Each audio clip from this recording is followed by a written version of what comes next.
गीता में यानी ब्रह्म के कई विशेषण से युक्त व्याख्यान है। शब्द ब्रह्म है, अक्षर ब्रह्म है, महद ब्रह्म है, ब्रह्म है, पर ब्रह्म है।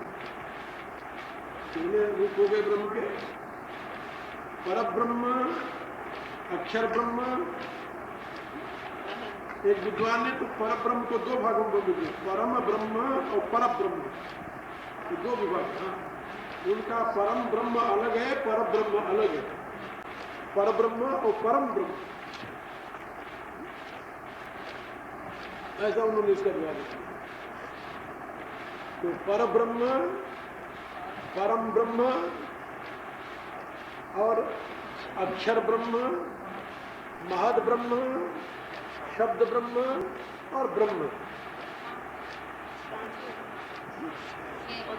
इसमें 6 हो गए। ऐसा विभाजित किया। तो वहाँ परम ब्रह्म और पर ब्रह्म में क्या भेद है? वो तो अब अपनी अपनी चिंतन की शैली है। उन्होंने कहा कि परम ब्रह्म जो है और पर ब्रह्म जो है, तो पर ब्रह्म तो है जो पर है, पर ब्रह्म माने पुरुष, अव्यय ब्रह्म। और परम ब्रह्म जो है वो उससे भी जो परे सर्वाधार है, सबका आधार है। लेकिन उसमें नहीं किया तो कोई पर और परम में तो खास बात है। पर और परम, पर माने और परम माने एक नहीं होता है। तो उसको व्याकरण की दृष्टि से अलग अलग होते हैं। पर और परम में बड़ा अंतर है।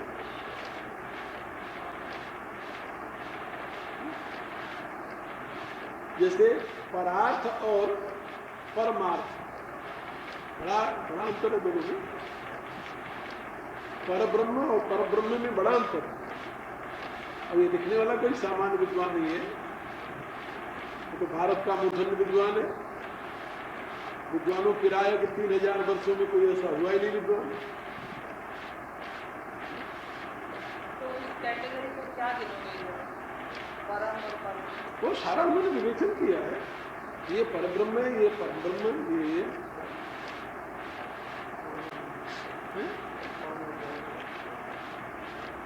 उनका नाम था मधुसूदन ओझा। मधुसूदन ओझा वेद के विद्वान।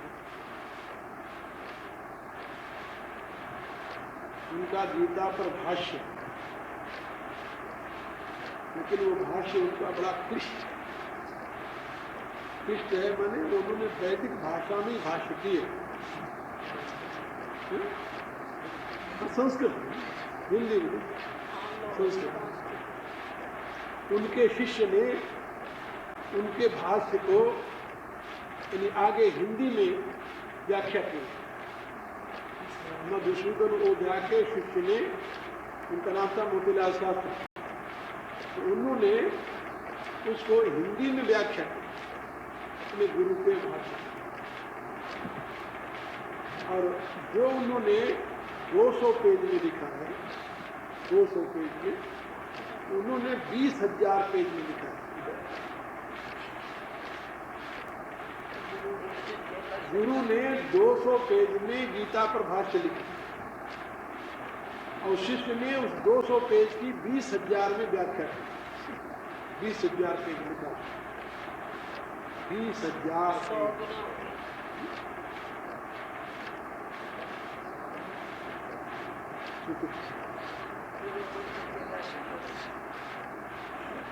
और अपने गुरु के एक एक अक्षर की व्याख्या की। अब 20,000 पेज में अभी तक वो 4 या 5,000 छपी है। आपने एक बार बताया था कि 8,000 अभी छपे।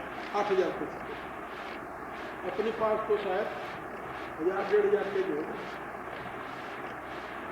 छपी नहीं तो हमारे पास कहाँ से? जितना छपी उसमें से कुछ मिल गया मेरा। लेकिन ये सही में दिमाग हिला देने वाले उनकी व्याख्या और उनका जो व्याख्या की व्याख्या है, तो सबके बस की बात नहीं। तुम 2 पेज पढ़ोगे छोड़ दोगे, क्या लिखा है? समझ में नहीं आया, ऐसे पढ़िए अपने पास।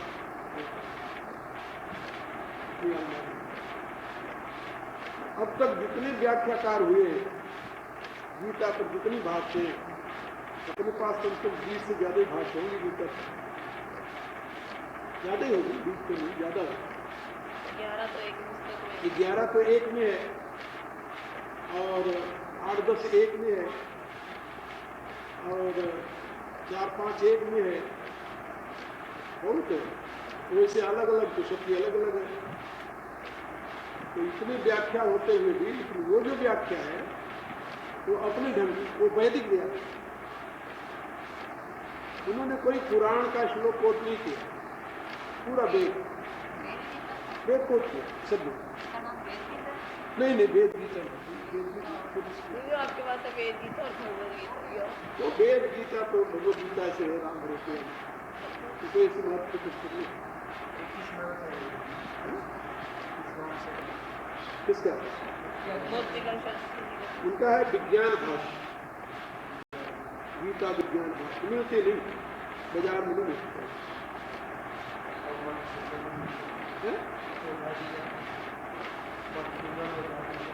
उन्हीं का नाम है विज्ञान भाष्य।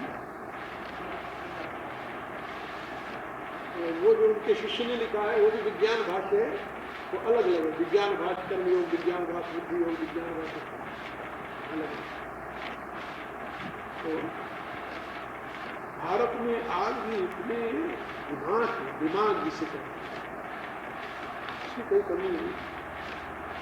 मोतीलाल शास्त्री जितने हैं तो उनकी ख्याति जब बढ़ी तो राष्ट्रपति अपने थे राजेंद्र बाबू, तो उन्होंने उनको अपने यहाँ आमंत्रित किया।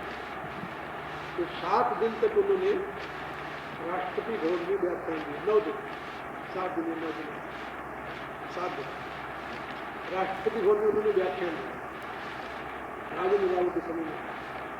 तो उनके व्याख्यान के लिए उनको अभी टेप रिकॉर्डर नया निकला था, वो बोले वाला जो होता था। तो राजेंद्र बाबू ने उसे अमेरिका से मंगाया तो टेप करने के।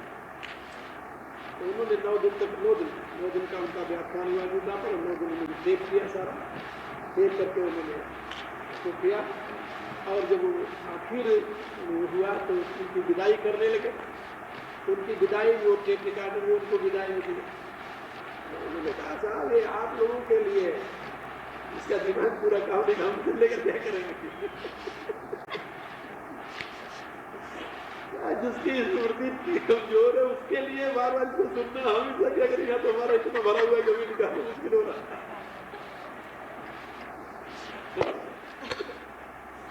कहता हम क्या करेंगे इसे लेकर। और उस विद्वान ने 52 साल की एज में शरीर छोड़ दिया। 52 साल यंग आदमी, और 52 साल तक उन्होंने, जानते कितना लिखा है? 1.25 लाख पेज। उस विद्वान ने 1.25 लाख पेज लिखा, फुल पेज। ये पेज नहीं लिखा,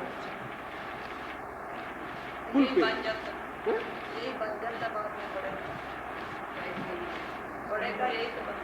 ना साहब नहीं, उनकी पुस्तक है जी, इतनी चौड़ी, इतनी लंबी वो पुस्तक। तो मेरे पास पढ़ी, जो मैं पढ़ता हूँ। विज्ञान भाष्य बता रहा हूँ। तो उन्होंने कई एक ही पर 20,000 पेज तो गीता पर लिखा, बाकी सारा वेद पर, बाकी सब वेद पर। ना पात्री जी थे, वेदार्थ पारिजात के पात्री जी थे, मोतीलाल साहब। 1.25 लाख पेज लिखा उन्होंने, और छपी नहीं अभी तक। सारा उनका 8-10 हजार तक सब उसे पढ़ा।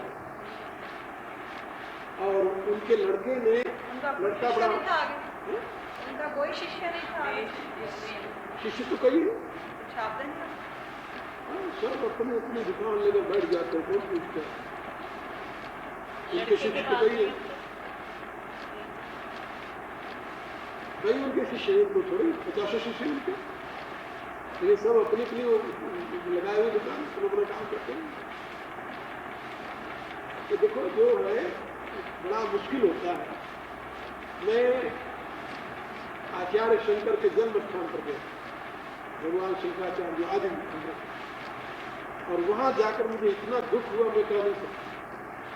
दोबारा मैं वहां नहीं गया, इतना दुख हुआ कि जिस आचार्य ने इतना महान काम किया भारत में, जिसका सारा हिंदू समाज ऋणी है, और उसके जन्म स्थान पर मैं गया, एक खड़ी बनी हुई खड़ी, ऊपर एक छोटा सा कुटका बना हुआ, उसमें उनकी इतनी बड़ी मूर्ति रखी हुई, शंकराचार्य जी की जन्म स्थान जहाँ वो जन्म पैदा हुआ, और बाहर से उसे उसके जंगले के द्वारा घेरा हुआ जहाँ कुत्ते पिसाब कर रहे हैं।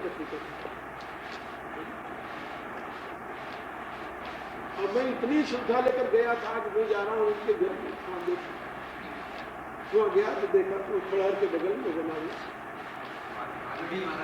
कालड़ी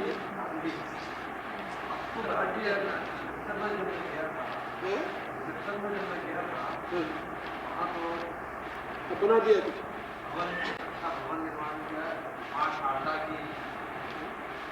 मूर्ति बनाई ऐसे। मैं तो गया था वहाँ 68 में कुछ नहीं, बहुत दुख हुआ मुझे देखकर।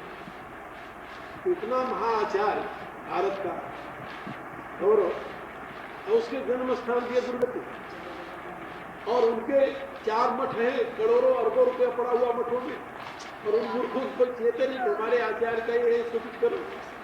लेकिन अभी सब तो लेनी है, जिनमें 40 लाख में वो जगह लेनी है, वहाँ पर वही जगह शंकराचार्य की 40 लाख में उन्होंने खरीद लिया सारा पूरा। इसने वहाँ पर नहीं जी नहीं, वो तो सरकार के अधीन है, उसको खरीद नहीं सकता, बगल खरीदा होगा। वहाँ पर बहुत बड़ा आश्रम बनाने है, बनाना चाहिए यदि कोई ऐसा वाला हो, लेकिन वो तो सरकार के पुरातत्व में आ गया जी, वो तो नहीं खरीदे।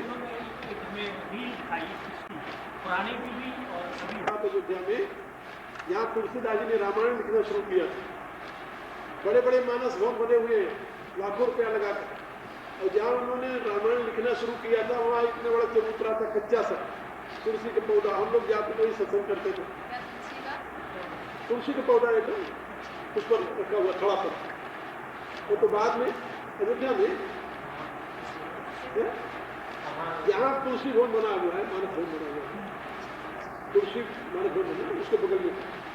फिर जब संपूर्णानंद जी चीफ मिनिस्टर बने उत्तर प्रदेश के, तो उन्होंने सबसे पहला एक बहुत काम किया, तो उन्होंने पहले वहाँ मानस भवन वहाँ बनवाया, और राजापुर में जहाँ तुलसीदास जी पैदा हुए तो वहाँ बनवाया। लेकिन राजापुर वाले में तो पशु पक्षी सब उसी में विश्राम करते हैं, गाँव वालों के लिए चौपाल है, इतना गंदा बना है, लाखों रुपया लगा के बना हुआ, कोई संभालने वाला ही नहीं, और वो तो चलता है, ठीक है। तुलसी मंदिर भी बना है वहाँ पर, ये संपूर्णानंद जी बनवाया भी बनवाया वहाँ पर। तो मेरे कहने का प्राय कि जो गुरु के ज्ञान को ले लिया और अपने अपने धर्म चले, कौन मोतीलाल शास्त्री बता रहा हूँ, कुछ उनका लड़का है, उनके लड़के हैं उनसे, तो उनके लड़के ने अपने पिता की सारी लिटरेचर को प्रकाशित करने के लिए प्रेस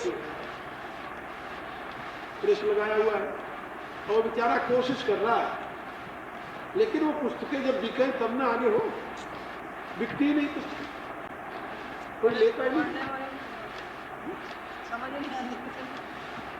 वो तो लाइब्रेरी, यूनिवर्सिटियों की लाइब्रेरी, लेकिन वहाँ खोज कौन करे।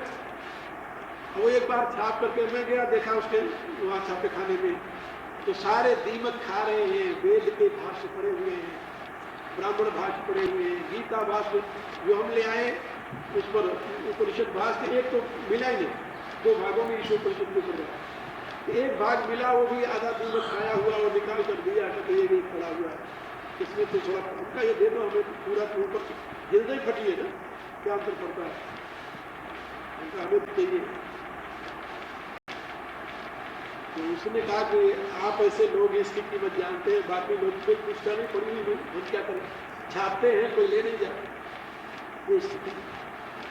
यानी विद्वता तो धीरे धीरे भारत में विदा हो रही है, और ये यूनिवर्सिटी मार्का जो है पल्लव ग्राही पांडित्य जो है वो चल रहा है, गंभीरता तो रही नहीं है भगवान की। ये मैं आप लोगों को बता रहा था कि उसमें ब्रह्म, महद ब्रह्म, शब्द ब्रह्म, अक्षर ब्रह्म, पर ब्रह्म और परम ब्रह्म, ऐसा 6 भेद उन्होंने किया है। और इस ढंग से एक एक की विवेचना की है। यहाँ पर तत् ब्रह्म जो है वो परम ब्रह्म, पर ब्रह्म, परम धामम, पवित्रम, परमम भगवान, इसके ज्ञेयम एतत् परोक्षामि ये ज्ञात्वा मृत न सुनते अनादिमत पर ब्रह्म न सत्यम न सदित। तो तत्पदार्थ ब्रह्म को तत्पदार्थ कहते हैं और अध्यात्म को तोम पदार्थ कहते हैं। जीव का नाम है तोम, तोम पदार्थ। और जिससे इन दोनों की एकता का बोध हो उसको असि पदार्थ कहते हैं। असि तत् त्वम असि, तो असि जो है ये किससे बोध होता है? साधन से। तो ते तद ब्रह्म विदु कृष्णम अध्यात्म, अध्यात्म कृष्ण माने संपूर्ण अध्यात्म, अध्यात्म के भेद। अध्यात्म कहां शुरू होता है? अध्यात्म के कितने भेद हैं? 25 भेद, 25 भेद वाला अध्यात्म।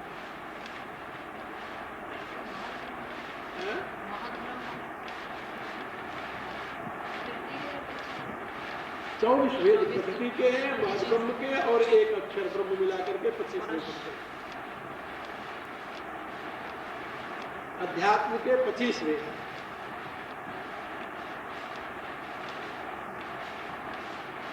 और वैसे अध्यात्म के सारे मिलाकर के 32 भेद हैं।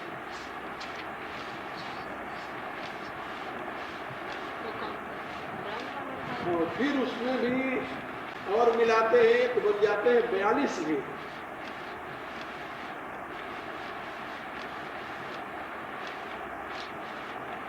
बावन भेद, 42 भेद, 32 भेद।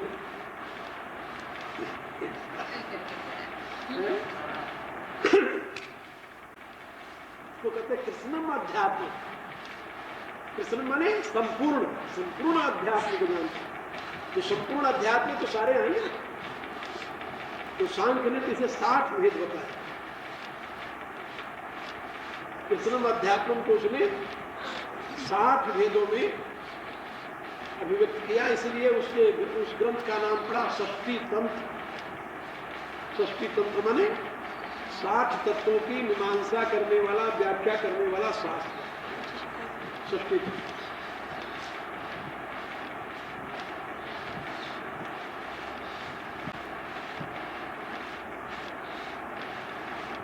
पांच महाभूत, 5 तन्मात्रा, 5 ज्ञानेन्द्रियां, 5 कर्मेंद्रियां। लिखते जाओ। 5 महाभूत, 5 तन्मात्रा, 5 ज्ञानेन्द्रियां, 5 कर्मेंद्रियां, 5 प्राण, 5 उपप्राण।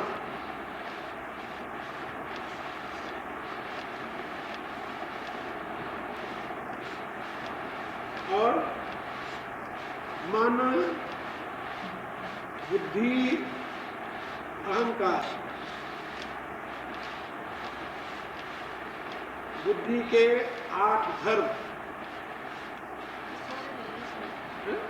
सारे नहीं है, बुद्धि के, अहंकार के भेद सब इसमें। तभी होगा ना। बुद्धि के 8 धर्म, 4 अविद्या बुद्धि के धर्म, 4 विद्या बुद्धि के धर्म।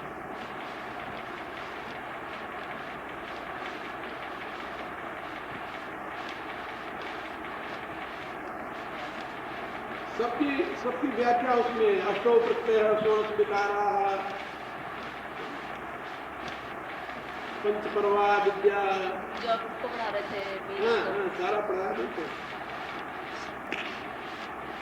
पुरुष ये सारा इकट्ठा होते हैं, सब चले जाते हैं। फिर तो उसमें फिर 7 बुद्धि के 8 विकार और फिर अंतःकरण के 7 विकार, इच्छा, द्वेष, सुखम, दुखम, संघातस, चेतना, धृति, 7 विकार।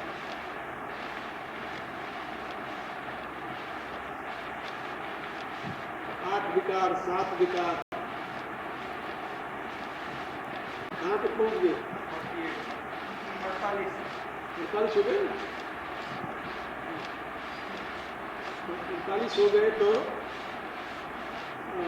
अब क्या रह गया इसमें?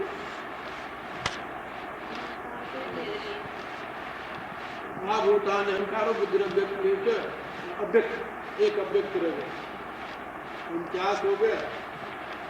और एक पुरुष हो गया तो पुरुष को 50 हो गया। और 31 तो होते हैं।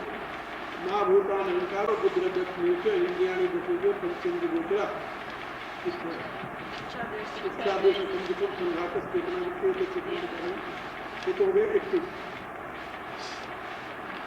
महाभूतान 5, अहंकारो बुद्धि अव्यक्त नियुक्त, इंद्रियाणि विषय पंच, 11 इंद्रियां, पंचेन्द्रिय गोचरा, 11, 5, 5, 21 नहीं, 31 नहीं हो गए। और एक चेतन मिलाकर, ये मिलाकर 32 हो गए। इसमें 5 प्राण, 5 उपप्राण मिलाओ तो 32 का कितना हो गया? 42 हो गए।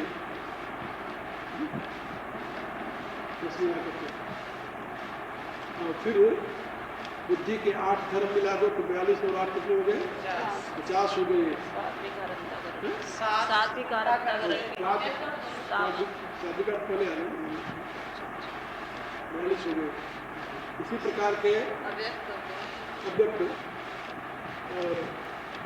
और इसमें हाँ 9धा सिद्धि, 9धा तुष्टि,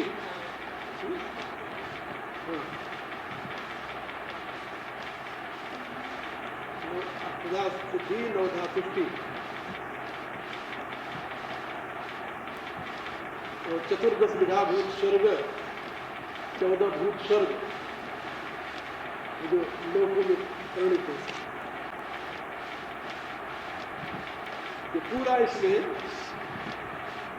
ये कितने हो गए? 9, 8, 17 और 14, 31,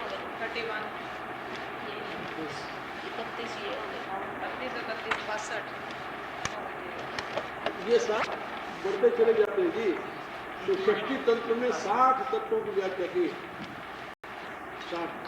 फिर उसको चेतन को अलग रखा ना। ये सारे के सारे, ये सब किससे संबंधित है? अध्यात्म से। अध्यात्म में सब आ जाते हैं, इसलिए इसको कहा कृष्णम अध्यात्म, संपूर्ण अध्यात्म, एक एक अध्यात्म के विषय का ज्ञान। इसकी व्याख्या केवल सांख्य में है, बृहद व्याख्या सांख्य। इसलिए सांख्य को अध्यात्म शास्त्र कहते हैं। इनमें तो ये कह दिया कृष्णम ब्रह्म संपूर्ण अध्यात्म को, मन की गति, बुद्धि की गति, अहम की गति, ये सबके अपनी अपनी गतियां हैं, सबके अपने अपने भेद हैं। 3 प्रकार की बुद्धि है, 3 प्रकार की श्रद्धा है, 3 प्रकार की सारा अध्यात्म शास्त्र है। तो ये सारी गति, तो ये संपूर्ण अध्यात्म, अध्यात्म की विवेचना कोई छोटी सी नहीं है। तो जो हमारे आश्रित होकर के जरा और मृत्यु से मोक्ष पाने के लिए यत्न करता है, वह तद ब्रह्म को जान लेता है और संपूर्ण अध्यात्म को जान लेता है और फिर संपूर्ण कर्म को जान लेता है। ये तीनों को संपूर्ण रूप से जानता है। भगवान ने पहले प्रतिज्ञा की थी कि अर्जुन, मैं तुम्हें ज्ञानम के हम सभी ज्ञानम इदम वक्ष्यामि विशेषतः ये ज्ञात्वा न ये भूयोपि ज्ञातव्यम अवशिष्ट। जिसको जान लेने के बाद तुम्हें जानने के लिए कुछ रह ही नहीं जाएगा, ये प्रतिज्ञा की और उसकी पूर्ति इस श्लोक में कर रहे हैं। जरा मरण मोक्षाय मामाश्रिते यतन्ते, जो मेरे आश्रित होकर के यत्न करते हैं वो ते तद ब्रह्म विदु कृष्णम अध्यात्मम विदु और अखिलम कर्म विदु। का इससे बात बन जाती? बोले नहीं नहीं, साधि भूतादि दैवम मां, साधि यज्ञम प्रयाण काले अपि च माम ते विदुर युक्त चेतसा, ते युक्त चेतसा प्रयाण काले अपि माम विदुर। तो यहां पर 6 चीजें पहले, 7 चीजें जान जाए पहले। साधि भूतादि दैवम माम, साधि यज्ञम चे विदु, 6 हो गए ना, 3 तो पहले हो गया। तद ब्रह्म कृष्णम अध्यात्मम अखिलम कर्मम और अधिदैवम अधिभूतम अधियज्ञम, ये 3। अधियज्ञ सहित, अधिभूत सहित, अधिदैव सहित जो मुझे जानते हैं, तो 3 पहले जाने, 3 बाद में 6 जाने, फिर वो अंतिम समय में भी मुझे ही जानते हैं। हाँ, तो अंतिम समय में भगवान को जानने का यही साधन है। और जो पहले ये नहीं जानेगा, अंतिम समय में भगवान को कैसे जाने? क्योंकि या मति सा गति, जैसी मति होगी वैसी गति होगी। तो जब ये 6, 7 या 7 तत्वों की बात है, और यही 7 जो है 8वें अध्याय का बीज बन जाएगा, जिसकी व्याख्या अभी तो इन्हीं की व्याख्या कल करेंगे। फिर बुधवार से 8वां अध्याय शुरू हो जाएगा, बुधवार। और केवल हम ये चाहते हैं, और उनकी भाषा जो ये सब ये तो दिमाग में है ही, और फिर उसका जो निचोड़ होता है, और फिर उसके अपने वैदिक अनुभव के और उसके साथ जो सार होता है, फिर उसको हम तुम लोगों को पढ़ाने की कोशिश करते हैं। तो यदि ये हमारी गीता ये तुम लोग पढ़ लो, तो ये सारे भाष्य का सार तुम्हें समझ में आ जाएगा, अलग अलग पढ़ने की जरूरत ही नहीं होगी। और मैंने निश्चय किया, यदि केवल एक गीता ग्रंथ हम पढ़ा दें A to Z, शुरू से आखिर तक, तो किसी अन्य शास्त्र को पढ़ने की जरूरत नहीं।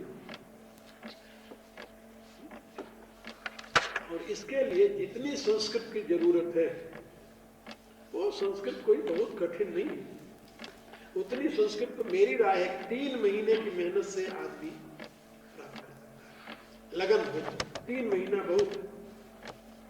किसी भाषा का ज्ञान 3 महीने में, अब तो एकेडमी भी चलती है, 3 महीने में भाषा ज्ञान कराते हैं।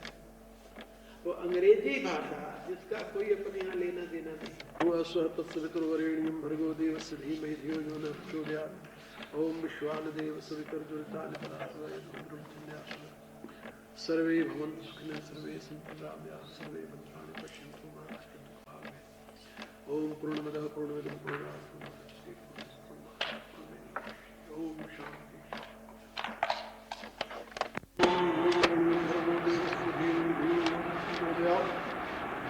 ओम स्वानदेव सवितुर्जुरितानि परात्परे रुद्रं चिन्यासुरः। ओम कृष्णाय वासुदेवाय हरे परमात्मने प्रणतक्लेशनाशाय गोविन्दाय नमो नमः। ओम श्रीवत्सं देवं संस्कृतमर्दनं देवकी परमानन्दं कृष्णं वन्दे जगद्गुरुं।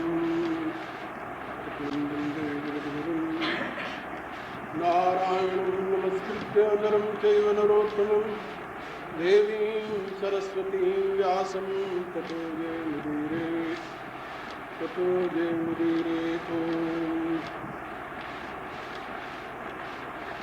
जरामरणमोक्षाय मामाश्रित्य यतन्ति ये, ते ब्रह्म तद्विदु कृष्णम् अध्यात्मं कर्म चाखिलम्। साधिभूतां तदैवं मां,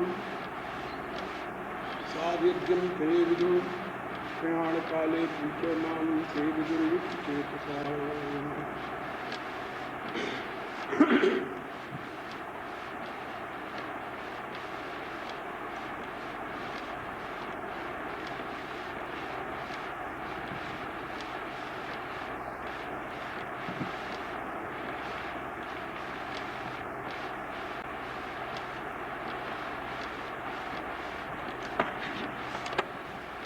ऋते ज्ञानान मुक्ति। ज्ञान के बिना मुक्ति नहीं, बिना ज्ञान के मुक्ति नहीं। मुक्ति किससे?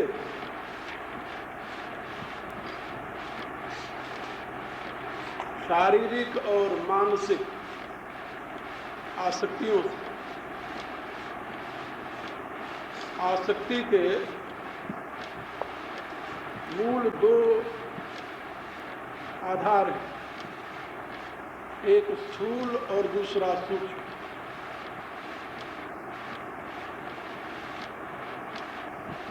स्थूल आसक्ति का आधार शरीर है और सूक्ष्म आसक्ति का आधार मन।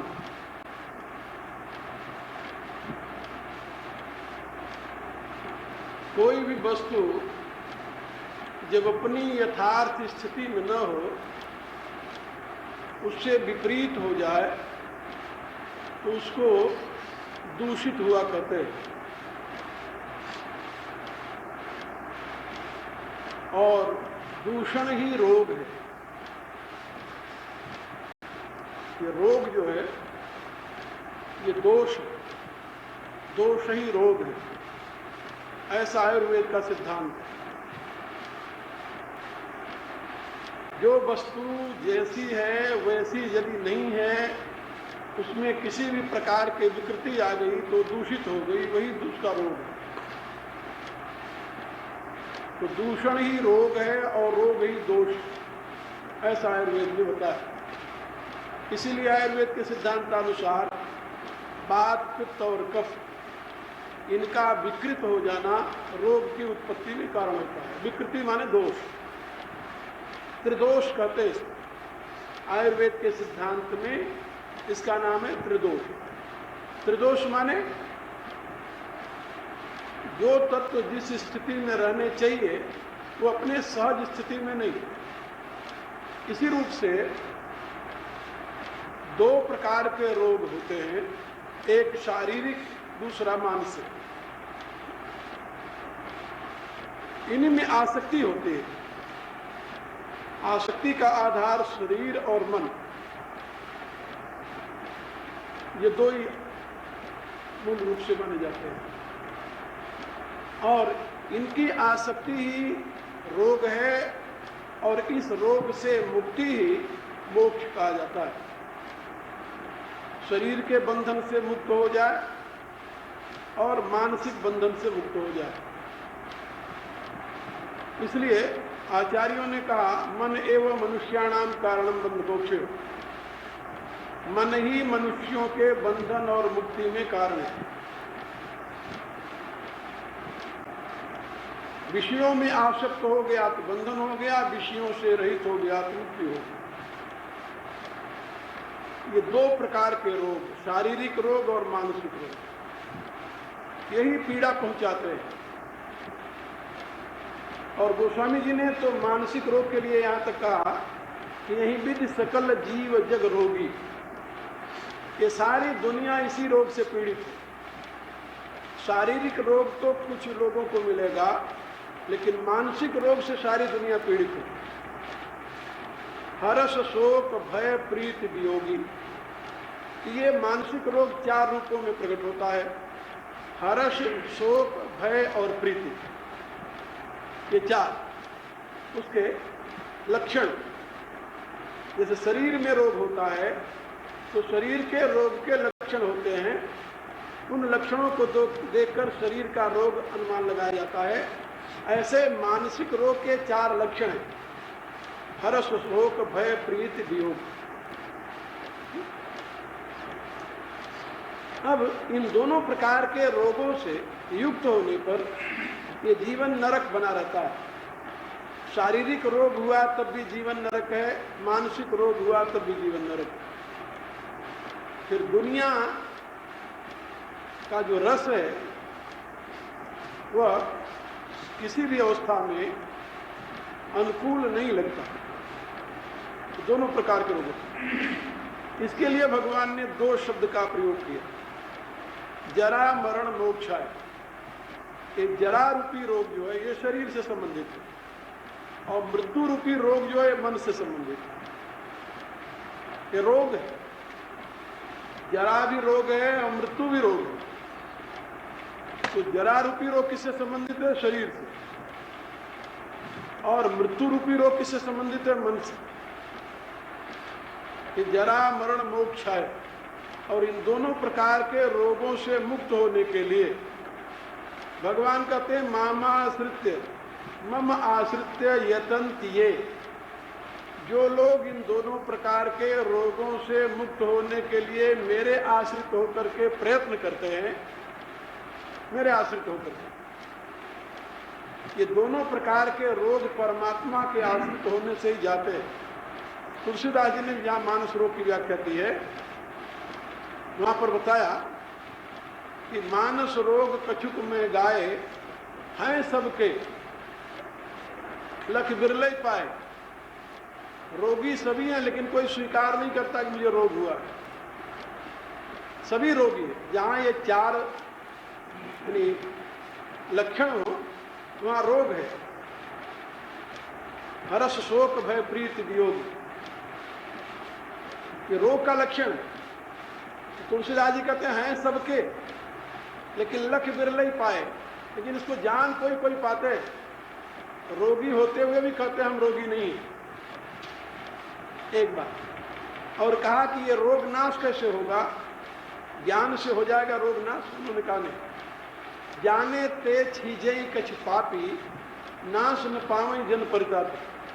ये रोग जानने से छीण तो होता है लेकिन नाश नहीं होता, क्योंकि रोग के दो आधार हैं। आगे और समझो, रोग के दो आधार हैं। एक तो आधार है अविद्या अज्ञान, और दूसरी आधार है माया। रोग के दो आधार। ये सब माया कर परिवारा प्रबल अमित को वर्णई पारा शिव चतुरानंद जाहि डराही अपर जीव लेखे लेखे माही। व्यापी रहो संसार में माया कटक प्रचंड। तो एक तो इस रोग का आधार है माया, और दूसरा इस रोग का आधार है अविद्या। अविद्या माने अज्ञान। तो अविद्या जो अज्ञान है वो व्यष्टि है। व्यष्टि माने वो शरीर से संबंधित है, और माया जो है वो व्यष्टि नहीं है, वो समष्टि है, वो मन से संबंधित है। शरीर का बंधन टूट जाए लेकिन माया का बंधन बड़े मुश्किल से टूटता है। तो ज्ञान हो गया तो शरीर का बंधन टूट सकता है, लेकिन मन का बंधन नहीं टूटता। इसलिए तुलसीदास जी ने कहा जाने ते छीजें कछ पापी। ये पापी हैं। पापी माने ये परमात्मा से दूर करने वाले हैं। पाप शब्द की व्याख्या मैंने बता दी आप लोगों को। पा अपाम करोति इति पाप। जो अपने रक्षक परमात्मा से अपने को दूर करे वो पाप है। ये पाप की परिभाषा। जाने ते छीजें कछ पापी, ये पापी है। और जाने से थोड़ा सा छीजते, छीजना माने खींचना, ये तो पंजाबी में प्रयोग करते हैं खींचना। तो खींचना माने यानी थोड़े थोड़े करके नाश हो, तनु। छींचना माने छीण हो। तो जानने से छीण तो होते हैं लेकिन नाश नहीं होते, कम हो जाते हैं। ज्ञान के द्वारा इनको घटाया जा सकता है, नाश नहीं किया जा सकता। तो भगवान से पूछा गया कि ये ज्ञान के द्वारा नाश हो जाएंगे? भगवान ने कहा कि नहीं, ज्ञान के द्वारा अविद्या तो नाश हो जाएगी। अविद्या माने अज्ञान। अज्ञान तो ज्ञान के द्वारा नाश हो जाएगा, लेकिन ज्ञान के द्वारा माया नाश नहीं होती। माया का नाश ज्ञान से नहीं होता, ये बात याद रखो। अज्ञान का नाश होता है ज्ञान। तो भगवान ने कहा कि ज्ञान से तो अज्ञान का नाश हो जाएगा, व्यष्टि बंधन जो है। लेकिन जब यहां से आगे बढ़ोगे फिर अविद्या का नाश नहीं होता, यानी माया का नाश नहीं होता। पूछा माया का नाश कैसे होगा? तो उन्होंने कहा उसके लिए केवल एक ही उपाय है, दैवी हेषा गुणमयी मम माया दुरत्या माम एव ये प्रपद्यन्ते माया में तांतरी।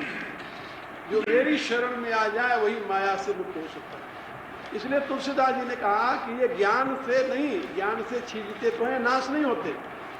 कहा फिर नाश कैसे होते? कहा राम कृपा नासई सब रोगा। ये प्रभु कृपा से रोग नाश होता है। राम कृपा के बिना रोग नाश नहीं होता। सद्गुरु वेद वचन विश्वासा, संयम यह न विषय कर आशा, रघुपति भगति सजीवन मूरी, अनुपान श्रद्धा मत पूरी, यही विधि भले ही स्वरोग नसाएं, नाहित जतन कोट नहीं जाए। ये मानसिक रोग। शारीरिक रोग जो है वो तो दूर हो सकता है, उसके लिए दूसरा उपाय है। लेकिन मानसिक रोग जो है, इसके लिए और कोई दूसरा उपाय है ही नहीं। तुलसीदास जी कहते हैं कोई उपाय नहीं, केवल एक ही उपाय है। मानसिक रोग कैसे नाश होगा? तो उन्होंने कहा कि बस सद्गुरु वैद, ये फिजिशियन वैद उसे दूर नहीं कर सकता। उसको तो सद्गुरु रूपी वैद के पास जाओ और उसके वचनों में दृढ़ विश्वास हो कि जिसने जो कहा है परम सत्य है। सद्गुरु वैद वचन विश्वासा, और उसके वचनों में विश्वास हो। और संयम यह न विषय का, शर्त यह है कि उस वैद के पास जाकर के संसारी बातों की चर्चा मत करो, संसारी चाह लेकर मत जाओ वहां। संयम यह न विषय कर, दुनिया की आशा न हो, ये भी हो जाए, वो भी हो जाए, वो भी हो जाए, नहीं, फिर तुम्हारा रोग नहीं जाएगा, फिर तो रोग बढ़ेगा। तो संयम यह न विषय कर आशा, और वो फिर लगाएगा तुम्हें किसमें? रघुपति भगति सजीवन मूरी, भगवान की भक्ति रूपी संजीवनी बूटी यदि मिल जाए, उसके द्वारा, सदगुरु के द्वारा ही मिलती है। और उसके साथ अनुपान, अनुपान माने जैसे हर एक दवा के साथ अनुपान होता है, इसमें ये मिलाकर खाना है। तो रघुपति भगति रूपी संजीवनी बूटी को यदि तुम श्रद्धा रूपी अनुपान के साथ खाओ, अनुपान श्रद्धा मत पूरी, तुम्हारी बुद्धि श्रद्धा से युक्त हो। श्रद्धा माने सत की धारणा से, यानी तुम्हारी बुद्धि विश्लेषणात्मिका हो, एनालिसिस करने वाली हो। श्रद्धा उसे कहते हैं, श्रद्धा माने आंख मूंद कर स्वीकार करना नहीं होता। श्रद्धा माने होता है सत की धारणा। कल मैंने बताया था, श्रद्धा माने विवेक। तो विवेकवती बुद्धि हो तुम्हारी। गुरु ने कहा उसको समझ करके तुम धारण करो। सत्य की धारणा का नाम श्रद्धा है, असत धारणा का नाम श्रद्धा नहीं है। यदि सत्य के नाम पर तुम किसी की कही हुई असत बात को धारण कर ले तो वो श्रद्धा नहीं है, उसका नाम श्रद्धा नहीं, वो तो अंधविश्वास है। इसलिए अनुपान श्रद्धा मत पूरी, तुम्हारी मति जो है वो श्रद्धा से पूर्ण हो। श्रद्धा माने सत्य की धारणा से पूर्ण हो, असत के त्याग में सक्षम हो, यानी डिस्क्रिमिनेटिव हो। यदि डिस्क्रिमिनेशन की एबिलिटी है उसमें, सत असत का निर्णय करने का बोध है उसमें, फिर तुम्हारी बुद्धि श्रद्धा युक्त होती है। तो अनुपान श्रद्धा मत पूरी, यही विधि भले ही स्वरोग नसाई। इस प्रकार से यह रोग नाश होता है, नाहित जतन कोट नहीं जाए। तुलसीदास जी कहते करोड़ों प्रयत्न कर लो, ये रोग नाश होगा ही। केवल यही एक रास्ता है इस रोग को नाश करने के लिए। अब यहाँ पर भगवान बता रहे हैं कि इन दोनों रोगों को नाश करने के लिए, रोग दो प्रकार के, शारीरिक और मानसिक। शारीरिक रोग का लक्षण क्या है? जरा। जब आदमी कितना भी जवान क्यों न हो, शरीर में रोग होता है तो वृद्धत्व आ जाता है उसमें। ये जरा जो है ये शारीरिक रोग का चिन्ह है, निशान, एक प्रकार से लक्षण है समझ लो।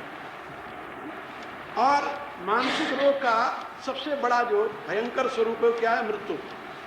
ये बात याद रखो, मृत्यु मानसिक रोग है। मृत्यु जो है वो मानसिक रोग है और कुछ नहीं। एक 1962 की बात है, जब मैं अभ्यास से उठा तो एक मेरे बड़े प्रिय शिष्य थे जो मेरे साथ रहा करते थे, लाल सिंह सत्तावत नाम था उनका, बाजी करते थे सब उनका, मेरे साथ ही रहते थे। बड़े अंतरंग साधक थे, अच्छे साधक थे और उदयपुर के रहने वाले थे। पहले वो वहाँ स्पीकर थे विधानसभा के मेरे पास आए तो कहा कि हमें साधना में लगाइए। हम कहा राजनीति और साधना दोनों एक साथ नहीं होते। तो जाकर के उन्होंने स्पीकरशिप से इस्तीफा दे दिया। मेरे पास आए, कहा अब तो आप लगा दीजिए। तो उन्होंने कहा कि अभी मैं मेंबर तो हूँ, लेकिन स्पीकरशिप से इस्तीफा दे दिया, जाऊंगा नहीं कभी। तो यदि आप कहें तो मेंबरशिप से भी इस्तीफा देते, नहीं उससे जरूरत नहीं है, अब आप साधन में लगिए। तो साधन में लगे, अच्छे साधक बने। तो जिन दिनों मैं अपने कठोर अभ्यास में था तो मेरे साथ ही रहा करते थे। तो उन्होंने दिन एकांत में मेरे से पूछा कि आपने साधना का जो अंतिम चरम अनुभूति की, उसका क्या हम थोड़े शब्दों में क्या कह सकते हैं? तो मैंने उनसे कहा, हम कहा कि थोड़े शब्दों में हम कह सकते हैं कि जीते जी मरने की कला। मैंने एक पत्नी से संकेत किया, मरने का रहस्य विचित्र सखे, पर जान इसे बिरले कोई। मरना कैसे होता है, योग का ये सारांश है। मरने का रहस्य विचित्र सखे, पर जान इसे बिरले कोई पाते। जिन जान लई मरने की कला, मर के फिर वे मरने नहीं आते। कि मरने की कला जिसने जान ली है, वो मरने के बाद फिर दोबारा मरने नहीं आता। यानी 2 बार मरना नहीं पड़ता उसे, एक ही बार उसका मरना किस भांति हो जीवन में, बस बावरे योग यही सिखलाते। प्रिय पाते वही जन संत कहें, जग में जिन जीवत ही मर जाते। संत कहते हैं कि अपने प्रियतम को वही लोग पा सकते हैं जो अपने जीते जी मर जाए। अब जीते जी मरने वाली कला, अब मरने में क्या होता है, मरने में क्या होता है ये तो मरने वाले जानते होंगे, लेकिन मरना कैसे होता है ये मैं आप लोगों को बता रहा हूं, उसको ध्यान से समझिए। जिस समय प्राण की ऊर्ध्व गति होती है, प्राण की ऊर्ध्व गति, तो प्राण की गतियां 3 होती है, अधोगति, ऊर्ध्व गति और तिर्यक गति। ये 3 प्रकार से प्राण की गति होती है। जीवनी शक्ति जो आपके शरीर में है, ये 3 दिशाओं में बहती है। एक तो ऊर्ध्व गति है, एक अधोगति है, एक तिर्यक गति है। 3 अवस्था। तो योग की जो सार प्रक्रिया है उसमें ऊर्ध्व गति को, प्राण को मोड़ा जाता है, प्राण की ऊर्ध्व गति की जाती है।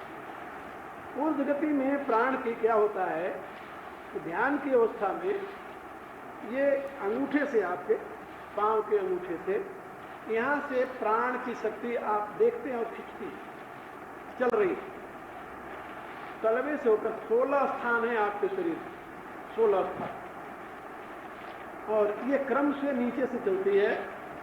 ध्यान में जब बैठे आप, जैसे जैसे ध्यान आपका एकाग्र हुआ तो अंगूठे से तलवे के मध्य में, फिर एड़ी में, फिर अंकल जो है ये गिट्टे यहाँ, फिर यहाँ आई, और यहाँ से ये जो आपका ये जोड़ है, यहाँ जोड़ के पश्चात फिर मूलाधार में आई। तो मूलाधार में जब चेतना आ जाती है तो ये सारा ये लगता है कि ये मर गया, अब ये नहीं। और फिर मूलाधार से जैसे जैसे प्राण ऊर्ध्व गति करेगा तो जितने दूर तक चला आएगा उतना होगा कि ये अब नहीं है, डेड हो गया। तो मूलाधार से स्वादिष्ठान, स्वादिष्ठान से मणिपुर, मणिपुर से यहाँ हृदय तक आया तो इसके नीचे के होता कि मर गया, है ही नहीं। तो जैसे जैसे चेतना ऊपर आती है ना ध्यान के साधना के लिए, तो अनाहत से जब विशुद्ध में आई तो ये सारा शरीर ये होता कि नहीं है। और विशुद्ध से जब वो तालु प्रदेश जिसे ललना चक्र कहते हैं, विवृत्ति मार्ग के, वहां जब आई हो तो ये लगता है कि इसके नीचे वाला कुछ नहीं। और वहां से ऊपर जब ये आज्ञा चक्र में चेतना सेंट्रलाइज होती है तो ये होता है कि शरीर है ही नहीं, फिर हाथ नहीं उठता, फिर जबान नहीं खुलती, फिर आंख भी नहीं खुलती, फिर ये होता है कि ये शरीर है ही नहीं, शरीर कभी था ही नहीं, न है न आगे होगा, पता नहीं। ये आज्ञा चक्र तक स्थिति रहती है। आज्ञा चक्र के पश्चात फिर एक बहुत बड़ा विस्फोट होता है। वो विस्फोट आज्ञा चक्र तक जा करके तो नीचे कई बार गया, नीचे गया नीचे, बहुत समय लगता है इसके लिए। फिर उसके बाद में महाविस्फोट होता है और वो विस्फोट ऐसा होता है कि ऐसे लगता है कि ये सारा ब्रह्मांड फट गया, अब ब्रह्मांड नहीं। यानी जैसे अब कितना बड़ा विस्फोट मैं बताऊं, मैंने कभी बम गिरते तो देखा नहीं, लेकिन ऐसा विस्फोट होता है जैसे बादल कड़कते हैं ना, उससे भी ज्यादा, जैसे कहीं बिजली गिरती हो उसमें जो बादल का विस्फोट होता है, इससे भी बड़ा विस्फोट होता है। ये लगता है कि इतना जो ये है ये उड़ गया है ही नहीं, यानी धड़ के ऊपर सर नहीं है। धड़ का तो पहले पता नहीं चलता, यहाँ तक इतना ही रहता है कि यहाँ हूँ, फिर ये सारा ये होता है कि चूर चूर हो। उस विस्फोट में वो विस्फोट क्या होता है कि वो चिदाकाश को छेद करके, भेद करके प्राण जो है वो आज्ञा चक्र से ब्रह्म चक्र में जाता है। जब प्राण ब्रह्म चक्र में चला गया तो ये समझ लो उस अवस्था में जो योगी पहुंचा है तो वो एक प्रकार से मर गए। तो क्रम क्रम कर से कैसे मरा जाता है ये उसे धीरे धीरे पता रहता है। और फिर उसके पश्चात जो वित्थान की दशा, वित्थान जिसे कहते हैं, उसके पश्चात फिर धीरे धीरे कई दिन बाद या कई घंटों बाद, वैसे तो प्राय 72 घंटे में प्राण लौट आता है। यदि 72 घंटे में प्राण नीचे फिर ना आ जाए फिर तो आराम नाम सत्य हो जाए। तो 72 घंटे बाद धीरे धीरे इतना आती है, फिर चली जाती है, आती चली जाती, फिर ये तो लगे रहता है। तो मैं जो बैठा तो उस समय अपने शिष्यों को बता कर गया था कि 7 दिन तक मेरे शरीर को रखना है। ये नहीं कि तुम लोग देखोगे राम नाम सत्य हो गए तो जो भी कर। 7 दिन बाद फिर उसको बिल्कुल वैसे सुरक्षित करके कहीं रख देना, उसका संस्कार नहीं करना। उस समय की बात, 62 की बात। तो 27 दिसंबर 1962 का वह दिन था मेरे जीवन का जिस दिन ये ब्रह्मांड फटा था। तो 1962 27। तो उस समय मैं आप लोगों को बता रहा था कि ये मरने की एक प्रक्रिया, यानी प्राण इस शरीर को कैसे छोड़ता है धीरे धीरे। अब वो ध्यान के द्वारा, समाधि के, इसको समाधि को, इसके द्वारा, अभ्यास के द्वारा शरीर छोड़ने की प्रक्रिया आपने देख ली। तो इसको मैंने उसमें अपने छंद में संकेत किया है कि ये जो है ये मरने की कला है। और एक बार जब शरीर को छोड़ करके बाहर चला गया तो अब उसमें क्या होता है, अभ्यास की एक प्रक्रिया होती है जिसमें आप बाहर खड़े हुए अपने शरीर को देखते हैं कि शरीर ये पड़ा हुआ है।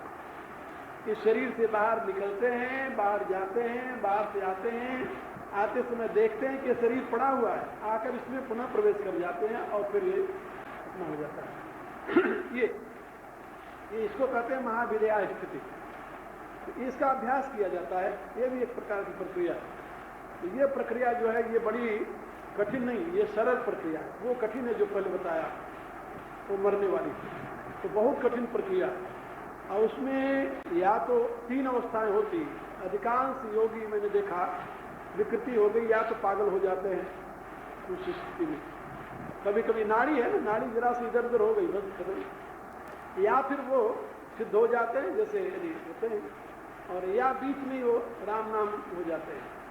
कहीं ऐसा भी होता है, शरीर भी छूट जाता है, कईयों का शरीर छूट जाता है। मेरे एक शिष्य यूके में थे, तो रहने वाले आंध्र प्रदेश के थे, बड़े ही अच्छे साधक, बहुत अच्छे साधक थे, और इसी में उसका शरीर छूट गया और वो पड़ा रहा।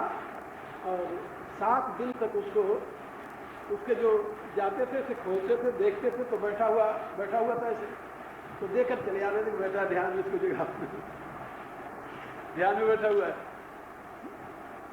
आंध्रा का था, उसने शादी वादी नहीं की थी, तो वहाँ गया फिर इंजीनियरिंग पढ़ने। इंजीनियरिंग पढ़ करके वहीं पर इंजीनियरिंग कॉलेज में प्रोफेसर लग गया, पढ़ाने लगा। और उसके बाद में हमारी शिष्या हैं कृष्णकांता जी, तो जब गई तो उससे मिला तो उसने जिज्ञासा प्रकट की। तो उन्होंने कहा कि आप गुरु जी के पास आएंगे। मेरे पास आया तो मेरे पास रहा, महीने भर उसको साधना में लगा दी। तो जब तक मैं रहता हो तो मेरे पास रहता, मैं हॉलैंड रहता तो भी मेरे पास रहता हो। काफ़ी समय लगा, लेकिन अच्छा साधक बना। और साधना में वो इतना वो था, एक कमरा में था, उससे रहता था, कोई साथ नहीं रहता था। कुछ अंग्रेज थे उसके मित्र जो साधना में उसके साथ रहते थे, उन्होंने भी मार्गदर्शन लिया था मेरे से, मेरे शिष्य थे। तो 10-15 की उनकी वो टोली थी, तो बन गई थी। तो पूर्णानंद नाम था उसका। तो वो ध्यान में बैठा और इसी गति से प्राण, तो मेरे को बताया कि गुरुजी यहाँ तक तो आने लगा है। हम कहा यहाँ तक आने लगा, थोड़ा और जोर लगा, ऊपर जाएगा, ध्यान करता रहे। तो प्राण की कई प्रक्रियाएं हैं प्राणायाम की। तो प्राणायाम की प्रक्रियाओं से होता है, लेकिन है खतरनाक सारा मामला। तो वो लगाया तो उसका यहाँ फट गया, साफ हो गया, और ऐसे पड़ा रहा। तो एक दिन सवेरे उसके साथी जो थे अंग्रेज, वो गए, देखा तो कॉलेज नहीं गया, तो पूर्णानंद आज नहीं आया, क्या हुआ? गए, देखा तो बैठा हुआ, तो सोचे ध्यान में बैठा हुआ है, चले गए। अब ऐसे जो शरीर छूटता है ना, उसमें जल्दी सड़ता भी नहीं, बदबू भी नहीं आती। तो 3 दिन 4 दिन बीत गए। चौथे 5वें दिन जाकर देखे भाई ऐसे जब आते हैं देखा ऐसे बैठा रहता है, हीरा नहीं, डोला नहीं, बात क्या है? तो उन्होंने खोला, जाकर ऐसे हिलाया तो देखा तो कुछ था ही नहीं। फिर 5वें दिन उन्होंने वहाँ हमारे आश्रम में वहाँ फोन किया, तो विश्व भारती जी थे, उनको बताया कि पूर्णानंद का ऐसा हो गया। वहाँ उनको जाने, उसका न कोई रिश्तेदार, वहाँ कोई जानने वाला, कोई पहचानने वाला, तो उसको निज ढंग से उसका शरीर छूटा। तो इसी में ब्रह्मांड फटा और शरीर छूट गया, उसको समझ नहीं सका। तो मेरे कहने के प्राय के ये खतरनाक भी है, लेकिन है ये मामला मजेदार, बड़ा खतरनाक है। तो ये 3 विकल्प होते हैं, या तो आदमी राम नाम से हो जाता है, ऐसे जयपुर में भी था, उसकी वजह से मृत्यु हो गई थी। तो बाजी हमारे बहुत डरते थे, वो कहा करते देखो इसमें जो शरीर छूट जाता है तो उनका आप घबराओ ना, आपको शरीर नहीं छूटेगा, मैं साथ हूँ। इसलिए एक या तो पागल हो जाता है, नाड़ी कहीं गड़बड़ हो गई तो पागल हो गई, गर्मी चढ़ जाती है सर पर, तो गर्मी चढ़ जाए तो पागल भी हो जाता है कभी कभी। तो ऐसा पागल नहीं होता, नहीं पागल ऐसा हो जाता है, पागल जैसा संसार की दृष्टि में किसी काम का नहीं रहता है।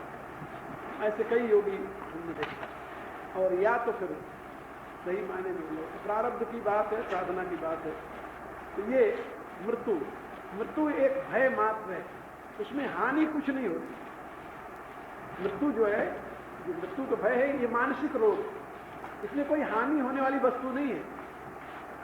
ये पंचमहाभूत तो परिवर्तन हो ही रहे हैं, ये तो होते रहते हैं, लेकिन अपनी कोई इसमें हानि नहीं मरने में। कभी कभी मरने में लाभ हो जाता है। मरने में लाभ कैसे होता है? मृत्यु कभी कभी लाभप्रद ज्यादा होती है, हानिप्रद कम होती है। जैसे शरीर अब क्षीण हो गया, काया इसके काबिल नहीं रही कि साधना में आगे बढ़े, तो ऐसी काया में 10 वर्ष 20 वर्ष और जीकर क्या करोगे? फायदा क्या है? अब तो काया तो उसके काबिल तो रही नहीं, इससे साधन लिया, ये तो साधना है ना। ये काया मनुष्य शरीर और कुछ नहीं है, साधन है। तुलसीदास जी क्या बताया? साधन धाम मोक्ष कर द्वारा पाए जो परलोक समारा। अब जिस शरीर से साधना की जाती है, शरीर उसके काबिल नहीं रही, कार आपकी है, खराब हो गई, आप इसलिए रखे हो कि यहाँ से चंडीगढ़ जाऊंगा, अब खराब हो गई तो रखे रहो उसे, रखकर क्या करोगे? कोई फायदा तो है नहीं उसका। तो इसी रूप से शरीर यदि बेकार हो गई, उस अवस्था में यदि शरीर छूट जाए तो अच्छा, मृत्यु तो फायदावादी हुई, क्योंकि अब नया शरीर मिलेगा। और साधक के लिए शर्तियां हैं, साधक के लिए ये शर्तियां हैं। भगवान ने प्रतिज्ञा की है गीता में कि कौन्तेय प्रतिजानी ही न मे भक्ता प्रांश। हे अर्जुन, ये मेरी प्रतिज्ञा है कि मेरे भक्त का कभी नाश नहीं होता। नाश नहीं होता माने उसके साधना क्रम का नाश नहीं होता। तो यदि ये शरीर नष्ट हो गया, तुरंत उसे दूसरा मनुष्य शरीर मिलेगा। अब तुम वृद्धावस्था में 10-20 वर्ष रह करके रुगरो, न साधन हो न भजन हो, कुछ नहीं हो, बैठे तो हाथ पांव दुखने लगे, खड़े हो तब चला न जाए, बोलो तो बोला न जाए, ऐसी स्थिति में रहने के बजाय शरीर छूट जाए, तो शरीर छूट जाए तो वरदान हो गया। क्योंकि जितने दिन इसमें गए उतने दिन में तो शरीर छूटते ही 10 वर्ष की आयु में फिर तुम्हारा शुरू हो जाएगा मामला। अधिक से अधिक 12 वर्ष की आयु में शुरू हो जाएगा, क्योंकि जो जिसके प्रबल संस्कार हैं वो तो जन्म के पश्चात अपने संस्कार को लेकर प्रबल हो जाता है, लेकिन जो निर्बल संस्कार वाली आत्माएं हैं वो 5 वर्ष तक तो माँ का संस्कार भोगती हैं, 5 वर्ष, और उसके बाद 10 वर्ष तक पिता का संस्कार भोगती हैं। 15 वर्ष के पश्चात उनका अपना संस्कार फिर शुरू हो जाता है, और अपना संस्कार जब शुरू हुआ तो साधन की वो प्रवृत्तियां फिर आ गई, फिर अपने काम में लगे। ये जो उनकी स्थिति है, तो 15 वर्ष वृद्धा होकर रिघुरने की बजाय 15 वर्ष में नया शरीर सुंदर मिल गया, फिर साधना में लग जाओ, तो मृत्यु वरदान हो उस वक्त, अभिशाप नहीं हो। और कभी कभी मृत्यु अभिशाप हो जाती है जबकि साधना में लगे हुए हैं, अच्छी साधना चल रही है, अचानक कोई दुर्घटना हो जाए या मृत्यु हानिकारक हो जाती है, कभी कभी ऐसा, लेकिन ऐसा बहुत कम होता है, इसलिए प्रारब्धानुसार ही चलता है। तो जरा और मृत्यु, मृत्यु जो है मानसिक रोग है, जरा जो है ये शारीरिक रोग है। इन दोनों प्रकार के रोगों से हमेशा के लिए छुटकारा पाने के लिए केवल एक ही आश्रय है, जरा मरण मोक्षाय माम आश्रित्य यतन्ति, परमात्मा का आश्रय, परमात्मा का आश्रय और यतन, यहाँ 2 बातें भगवान ने कही है। मामाश्रित्य यतन्ति, तो मामाश्रित्य से काम नहीं बनता क्या? भगवान के आश्रय हो जाओ, कहा नहीं, आश्रय हो जाओ से काम नहीं बनेगा। माम आश्रित्य यतन्ति, परमात्मा के आश्रित होकर के यत्न करो, साधना करो, बिना यत्न किए नहीं होता, क्योंकि आश्रित होने से तो माया से पार हो गए, तो माया का पर्दा हटेगा, और यत्न से, साधना से आत्मज्ञान हो।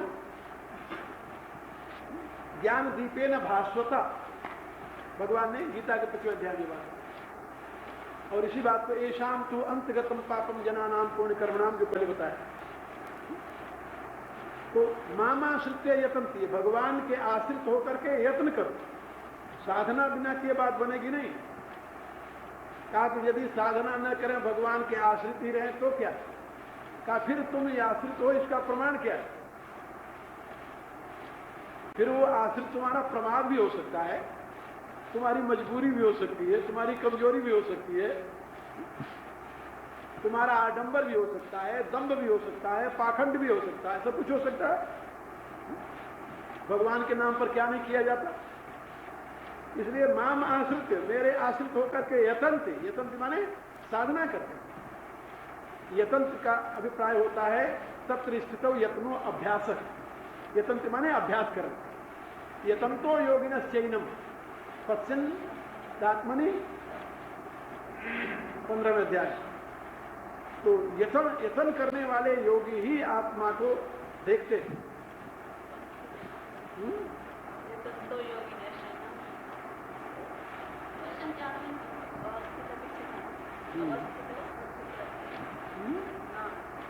आप कह रहे थे ना, मैंने कहा परमात्मा में अवस्थित होते हैं, परमात्मा को देख पाते हैं।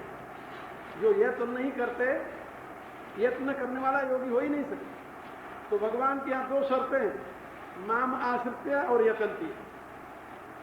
परमात्मा के आश्रित होकर के प्रयत्न करना, साधन करना। प्रयत्न माने तत्र स्थितो यत्नो अभ्यास, परमात्मा में अवस्थित होने के लिए प्रयत्न करना बार बार। उसके लिए 2 पहलू हैं, उसके 2 पहलू हैं। एक जहां अवस्थित हो वहां से हटना, और एक परमात्मा में अवस्थित होने का प्रयत्न करना। पहले कहां अवस्थित हो? संसार, चित्त की वृत्तियों में, वृत्ति सारूप्य मित्रत्व, वृत्तियों में अवस्थित हो। वृत्तियों से उठ करके परमात्मा में अवस्थित होना है, सदा दृष्टु स्वरूपे अवस्था। अभी तो वृत्तियों में अवस्थित हो, वृत्ति सारूप्य मित्रत्व, और वृत्ति से उठ करके अब स्वरूप में प्रतिष्ठित होना है। तो वृत्तियों से ऊपर उठने का जो प्रयत्न है और आत्मा में जो अवस्थित होने की विधि है, इन दोनों के लिए 2 शब्द का प्रयोग है योग दर्शन में, वैराग्य और अभ्यास। तो वृत्तियों से ऊपर उठने का नाम है वैराग्य, और आत्मा में अवस्थित होने का नाम है अभ्यास। ये वैराग्य और कुछ नहीं है, वृत्तियों से ऊपर उठना है, विगत राग होना। वैराग्य माने विगत राग होना, राग रहित होना। और राग किसमें है? वृत्तियों में। तो राग रहित होकर के आत्मनिष्ठ होना है। तो भगवान ने यहां पर बताया कि ये जरा मरण मोक्ष है। यदि तुम जरा और मृत्यु से, यानी शारीरिक और मानसिक दोनों रोगों से थक गए हो, तो यदि तुम्हें इसमें रस आता है फिर तो जरूरत नहीं, फिर क्या जरूरत? यदि इन रोगों में रस मिलता है, शारीरिक रोग में भी रस मिलता है, मानसिक रोग में भी रस मिलता है तुम्हें, तो तुम किसी के कहने से साधना में नहीं लगोगे। दुनिया में कितने लोग हैं जो साधना में लगते हैं? सोचो, मनुष्याणाम शस्त्रेषु कश्चित् गतिः। भगवान कहते हो तो पहले से ही हजारों में कोई एक मिलता है जिसकी ये चाह होती कि मैं इस जरा मरण के रोग से मुक्त हो जाऊं। शारीरिक और मानसिक रोगों से मुक्त होने की चाह किसी एक में होती है, हजारों में कोई एक।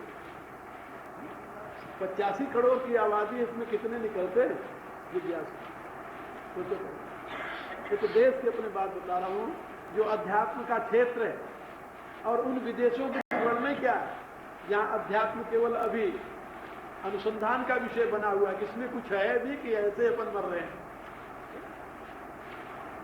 वहां तो अविश्वास के नींव पर ही सारी योजना चलती है। अविश्वास पहले देखे इसमें कुछ है कि नहीं, संदेह तो पहले है ना। यहां पर जहां संदेह रहित होकर के विश्वास की प्रतीक्षा हो चुकी है, जिस देश में आज से हजारों वर्षों से इसको लोग देख रहे हैं, जान रहे हैं, और एक नहीं अनेकों महापुरुष योगी सिद्ध पुरुषों ने प्रमाणित कर दिया है, वहां की ये गति है जो। तो जहां अभी अनुसंधान के क्षेत्र में, वहां क्या कहा जाए, कितने लोग हैं। इसलिए भगवान ने कहा मनुष्याणाम शस्त्रेषु कश्चित् गतिः। यत्न करने वाले बहुत कम लोग हैं। और ये यदि निश्चित हो जाए कि मैं जरा और मरण, शारीरिक और मानसिक रोग से मुक्ति, ये याद रख लो हमेशा। जरा माने शारीरिक रोग और मरण माने मानसिक रोग। रोग ये दो ही हैं जो ज्यादा कष्ट देते हैं, यही विधि सकल जीव जग रहे। एक रोग तीसरा भी है, वो बौद्धिक रोग है। लेकिन जो इन दोनों रोगों से घबरा जाता है, वो बौद्धिक रोग के इलाज के लिए आगे बढ़ता है। ये दोनों रोगों से घबराए तब, क्योंकि ये रोग जो है ये दिखाई देते हैं, वो बौद्धिक रोग पता नहीं चलता। ये रोग जो है ये दिखाई देते हैं, शारीरिक और मानसिक, इनसे पीड़ा होती है। बौद्धिक रोग में पीड़ा नहीं होती। बौद्धिक रोग का तो परिणाम उल्टा होता है, पीड़ा नहीं होती उसमें। इसलिए बौद्धिक रोग से मुक्त होने की तो कोई कल्पना ही नहीं कर सकती। इन दोनों रोगों से जब घबराता है और इनके इलाज के लिए जब तलाश करता है, तो बौद्धिक रोग का पता चलता है। इन दोनों की जड़ तीसरी है। बौद्धिक रोग माने बुद्धि में विकृति आ जाना, तामसिक बुद्धि, राजसिक बुद्धि, ये बौद्धिक रोग। तो तामसिक और राजसिक जो बुद्धि है, ये बौद्धिक रोग है। इस रोग से मुक्त होने के लिए इसी के साधन में वो भी पूरा हो जाता है। जरा और मृत्यु से बचने के लिए जब आप इलाज करते हैं, यानी किसी वैद्य के पास जाएंगे, तो वैद्य उसका इलाज करेगा जिससे जरा और मृत्यु का जन्म हुआ। मृत्यु रूपी जो मानसिक रोग है, इसका भी जन्म तो बुद्धि से हुआ है, बुद्धि की विकृति से हुआ है। और जरा रूपी जो शारीरिक रोग है, इसकी भी यानी उत्पत्ति उस बुद्धि से हुआ है। क्योंकि इच्छा द्वेष समुत्थेन द्वंद्व मोहेन भारत, ये रोग कहां से पैदा हुआ? ये सारा विनाशकारी चक्र कहां से चला? तो भगवान ने क्या बताया? इच्छा द्वेष समुत्थेन द्वंद्व मोहेन भारत सर्वभूतानि सम्मोहम सर्गे यान्ति परन्तप। तो इच्छा और द्वेष और इसके द्वारा द्वंद्व मोहेन भारत, द्वंद्वात्मक मोह, इनके द्वारा सर्वभूतानि सम्मोहम सर्गे यान्ति, और मोह को प्राप्त होती। मोह जो है वो बुद्धि में होता है, मोह वैचित्य। वो कहाँ होता है? प्रमाद मोह तमसो भवद अज्ञान एवं, तो बुद्धि का विषय। तो रोग वहां शुरू होता है। इसलिए मोह सकल व्याधिन कर मूला ताते उर उपजे गौसूला। तो समस्त रोगों की जड़ तो मोह है, और मोह होता है बुद्धि में। और उसके दो सिम्टम आते हैं, मानसिक रोग और शारीरिक रोग। ये सिम्टम है उसके, अंग्रेजी में सिम्टम कहते हैं। तो मानसिक रोग हुआ और शारीरिक रोग हुआ। तो मानसिक रोग का सबसे महान जो स्वरूप है वो है मृत्यु का भय। उससे बड़ा और कुछ नहीं। अपनी मृत्यु, अपने प्रियजन की मृत्यु, कई प्रकार का भय होता है। अपनी मृत्यु का भय होता है, अपने किसी प्रिय की मृत्यु का भय होता है, कई प्रकार के दुनिया में। लेकिन है उसमें सब मूल कारण मृत्यु। और जरा जो है वो शरीर की जीर्णावस्था है। वो जीर्णावस्था रोग से हो जाए या कैसे हो जाए, वो रोग एक प्रकार। तो जरा मरण मोक्षाया माम आश्रित। जरा और मृत्यु शारीरिक और मानसिक रोगों से मुक्त होने के लिए जो मेरे आश्रित होकर के प्रयत्न करता है भगवान कहते हैं। फिर उसे क्या मिलता है? ते ब्रह्म तद विदु कृष्णम अध्यात्मम ते तद ब्रह्म विदु। वे उस ब्रह्म को जान लेते हैं। ब्रह्म को जानने से क्या होता है भाई? ब्रह्म को जान लेने से जरा और मरण से मुक्त हो जाते हैं, और विशेष रूप से जरा और मरण के कारण से मुक्त होते हैं। ते तद ब्रह्म विदु कृष्णम अध्यात्मम विदु और अखिलम कर्मम विदु। ये तीन तत्वों का बोध हो जाता है। ब्रह्म का बोध, अध्यात्म का बोध और कर्म का बोध। ये अखिलम कर्मम विदु, इसलिए वो जरा से मुक्त हो गए। अध्यात्मम विदु, इसलिए वो मृत्यु से मुक्त हो गए। और ब्रह्म विदु, इसलिए वो परमानंद के भाजन बन गए। जरा मृत्यु से मुक्त होकर के आनंद का भाजन बनना। तो ब्रह्म क्या है? आनंद है। आनंदम ब्रह्मणो विद्वान न विवेक तश्चन आनंदम ब्रह्म आनंदात् खलु इमानि भूतानि जायन्ते। तो आनंद जो है वो ब्रह्म है। स ब्रह्म योग युक्तात्मा सुखम अक्षयम सुनते। तो वो आनंद ही ब्रह्म है। तो जब ब्रह्म को प्राप्त कर लेते हैं, जान लेते हैं, तो आनंद से युक्त हो जाते हैं। और अध्यात्म, अखिलम अध्यात्म कृष्णम अध्यात्म विदु माने संपूर्ण अध्यात्म को जान लेते हैं। संपूर्ण अध्यात्म को जान लिया तो मृत्यु से मुक्त हो गए। और अखिलम कर्मम विदु, संपूर्ण कर्मों को जान लिया तो जरा से मुक्त हो गए। यानी शारीरिक रोग से मुक्ति के लिए कर्म विज्ञान का बोध होना आवश्यक है। कर्म की थ्योरी, क्योंकि शरीर तो कर्म का परिणाम है। शरीर किसका परिणाम? कर्म का। जैसा कर्म करता है वैसे उसे शरीर मिलता है। ये सब कर्म का परिणाम है। और मृत्यु किसका परिणाम है? अज्ञान का, जो अध्यात्म मानसिक रोग जिसको मैं बता रहा था। उससे कैसे छुटकारा मिलेगा? उससे छुटकारा मिलेगा संपूर्ण अध्यात्म को जाने। हम क्या हैं, शरीर क्या है, इंद्रियां क्या है, इंद्रियों के विषय क्या हैं, हमारा और इंद्रियों का शरीर से संबंध क्या है, मन क्या है, अहम क्या है, बुद्धि क्या है, चित्त क्या है, इनका कितने विकार हैं, इनका क्या स्वरूप है, हमारे साथ इनका क्या संबंध है। इन सबको जानना क्या है? कृष्णम अध्यात्म, संपूर्ण अध्यात्म को जानना है। अध्यात्म माने आत्मा को जानना नहीं है। केवल आत्मा को जानने का नाम अध्यात्म होता है, तो कृष्णम कहने की जरूरत नहीं। कृष्णम माने संपूर्ण अध्यात्म को। आत्मा के अधीन जो कुछ है, अधि आत्मा है ना, तो आत्मा के अधीन जो कुछ है संपूर्ण को जानना, ये अध्यात्म को जानना है।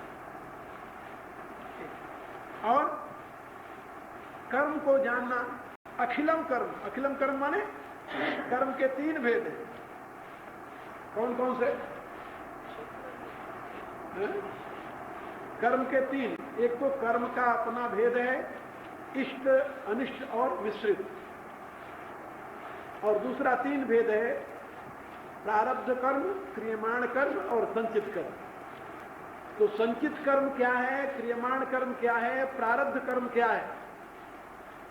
कर्म के इन तीन ही भेद को जानो। इष्ट कर्म क्या है, अनिष्ट कर्म क्या है, मिश्रित कर्म क्या है? कर्म के इन तीनों भेदों को जानो। और सत्कर्म क्या है? तो इष्ट, अनिष्ट, मिश्रित और सत्कर्म, या कर्म का तीन भेद, कर्म, अकर्म, विकर्म। गीता के चौथे अध्याय में होता है। तो कर्म की कितनी वैरायटियां हो गई? पहले तो कर्म, अकर्म, विकर्म, तीन हो गए। फिर इष्ट, अनिष्ट और मिश्रित, फिर संचित, प्रारब्ध और क्रियमाण, ये सारे। और इन सबसे अलग एक और कर्म का आधार है जिसको कहते हैं कर्म योग, उसको कहते हैं सत्कर्म। 17वें अध्याय के आखिर में जिसको बताया। तो कर्म के इतने भेद हैं, इसलिए अखिलम कर्म, अखिलम कर्म माने संपूर्ण कर्मों को जान जाता है। परमात्मा के आश्रित होकर के प्रयत्न करने पर, साधना करने पर मनुष्य एक तो तद ब्रह्म विदु, उस पर ब्रह्म को जान जाता है, और फिर कृष्णम अध्यात्म विदु, संपूर्ण अध्यात्म को जान जाता है, और अखिलम कर्म विदु, संपूर्ण कर्मों को जान जाता है। और जब इन तीनों को जान गया फिर बाकी क्या है? फिर तो कुछ नहीं रहा। कर्म के रहस्य को जानकर कर्म से मुक्त हो गया, अध्यात्म के रहस्य को जानकर मृत्यु से मुक्त हो गया, और ब्रह्म के स्वरूप को जान करके ब्रह्मानंद को प्राप्त कर लिया। जीवन की सारी साधना पूरी हो गई। यहां पर जो प्रतिज्ञा भगवान ने की थी 7वें अध्याय के प्रारंभ में, ज्ञानम ते हम सभी ज्ञानम मिदम वक्ष्यामि शेषतः, ये ज्ञात्वा ने भूयोन्योपि ज्ञातव्यम अवशिष्ट, जिसको जान लेने के बाद पुनः तुम्हें कुछ जानना शेष नहीं रहेगा। अब भगवान कहते हैं जो मेरे आश्रित होकर प्रयत्न करता है वो सब जान लेता है, फिर उसे कुछ जानना शेष नहीं रहता। तो ये तो हुआ जीते जी का मामला, जब तक जीवन है तब तक ये जीवन मुक्त का लक्षण है। और जब शरीर छोड़ेगा तब क्या होगा? शरीर छोड़ने के बाद फिर क्या होगा? इसके लिए भगवान अगला श्लोक कह रहे हैं। क्या क्या होता है? साधिभूतादिदैवं मां साधियज्ञं ते विदुः प्रयाण काले पीच मां ते विदुर्युक्त चेतः। अब यहां युक्त चेतस, युक्त चेतस की बात कही। साधिभूतादिदैवं मां, साधिभूत, साधिभूत और स अधिदैव, साधिदैव, यानी अधिभूत सहित, अधिदैव सहित और अधियज्ञ सहित, तीन। अधिभूत, अधिदैव, अधियज्ञ, इन तीनों के सहित जो मुझे जानता है वो अंतिम काल में भी मुझे ही जानता है। अंतिम काल में मुझे जानता हूं का अभिप्राय या मति सागति। यदि ये तीनों प्रकार से मुझे जान जाए, जो ये तीनों प्रकार से नहीं जानता हो भगवान को अंतिम काल में नहीं जानेगा। भगवान ने प्रतिज्ञा करके बात कही। स अधिभूतम, स अधिदैवम, स अधियज्ञम। अधिभूत क्या है, अधिदैव क्या है, अधियज्ञ क्या है? तो अधिभूत, अधिदैव, अधियज्ञ के साथ जो परमात्मा को जानता है, यानी कहने का अभिप्राय परमात्मा के साथ ये तीनों लगे हुए हैं, अधिभूत, अधिदैव और अधियज्ञ, इनके सहित परमात्मा को जानना। जो इस प्रकार से परमात्मा को जानता है वह प्रयाण काले अपि च मां ते विदुः, तो शरीर छोड़ते समय भी वो मुझे ही जानता है। यदि इन तीनों को नहीं जाना तो भगवान कहते फिर शरीर छोड़ते समय मुझे नहीं जाना। बहुत जरूरी इन तीनों को जानना। और ये बात तो निश्चित है कि मरते समय जैसी वृत्ति होती है, यो यो याम याम तनु भक्तो श्रद्धया निक्षति तजन तंते कलेवर, भगवान ने आगे कहा है यम यम में आपी स्मरण भावम त्यजन तंते कले, जो है 9वें अध्याय का 8वें अध्याय 8वें में आगे बताए यम यम वापी स्मरण भावन त्यजन कम तुम्हें वही थी कौन किया पदार्थ भाव। तो वो शरीर छोड़ने के बाद उसी को प्राप्त होता है। अब मनुष्य ये तो नहीं चाहता ना कि वो भगवान के सिवा किसी और को प्राप्त हो। सारी साधना करके मरने के पश्चात भगवान के सिवा किसी और को मिल गया तो फायदा क्या हुआ। एक योगी थे तो उन्होंने अपने शिष्यों से कहा कि बेटे अब मैं शरीर छोड़ने जा रहा हूं, जब मैं शरीर छोड़ करके ब्रह्मलीन होऊंगा तो आकाश में घंटे बजेंगे, घंटे बजेंगे। शिष्य बैठ गए, ध्यान चारों तरफ शिष्य बैठ गए और महात्मा जी ने शरीर छोड़ दिया। शरीर तो छोड़ दिया लेकिन घंटे बजे नहीं। शिष्यों ने कहा गुरुदेव कभी मिथ्या तो हमसे कह नहीं सकते, शरीर छोड़ दिया घंटे नहीं बजे तो इसका अभिप्राय वो परमात्मा में भी नहीं हुई। बड़े घबराए शिष्य, अब क्या करें। तो अब विचार करने लगे कि क्या करें। तो उनके एक मित्र थे योगी दूसरे, तो शिष्य दौड़ करके उनके पास गए कि महाराज गुरुदेव शरीर छोड़ते समय बताए थे कि जब मैं शरीर छोड़ूंगा तो ब्रह्म में लीन होने पर घंटे बजेंगे आकाश में, तो घंटे तो बजे नहीं। ऐसा तो हो नहीं सकता। कहा महाराज तो आप चल करके देखिए ऐसा हो गया।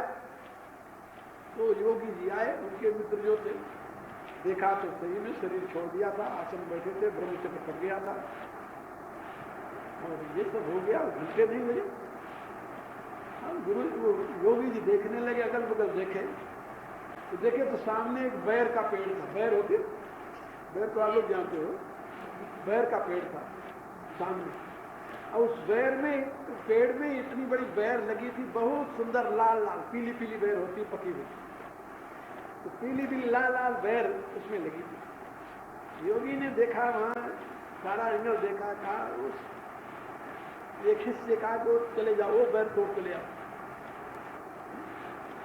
वो चला गया, बैर तोड़ करके ले आया। जब बैर तोड़ के ले आया तो योगी जी ने उस बैर को तोड़ा तो देखा उसमें हजरत बैर खा रहे थे बैठे हुए।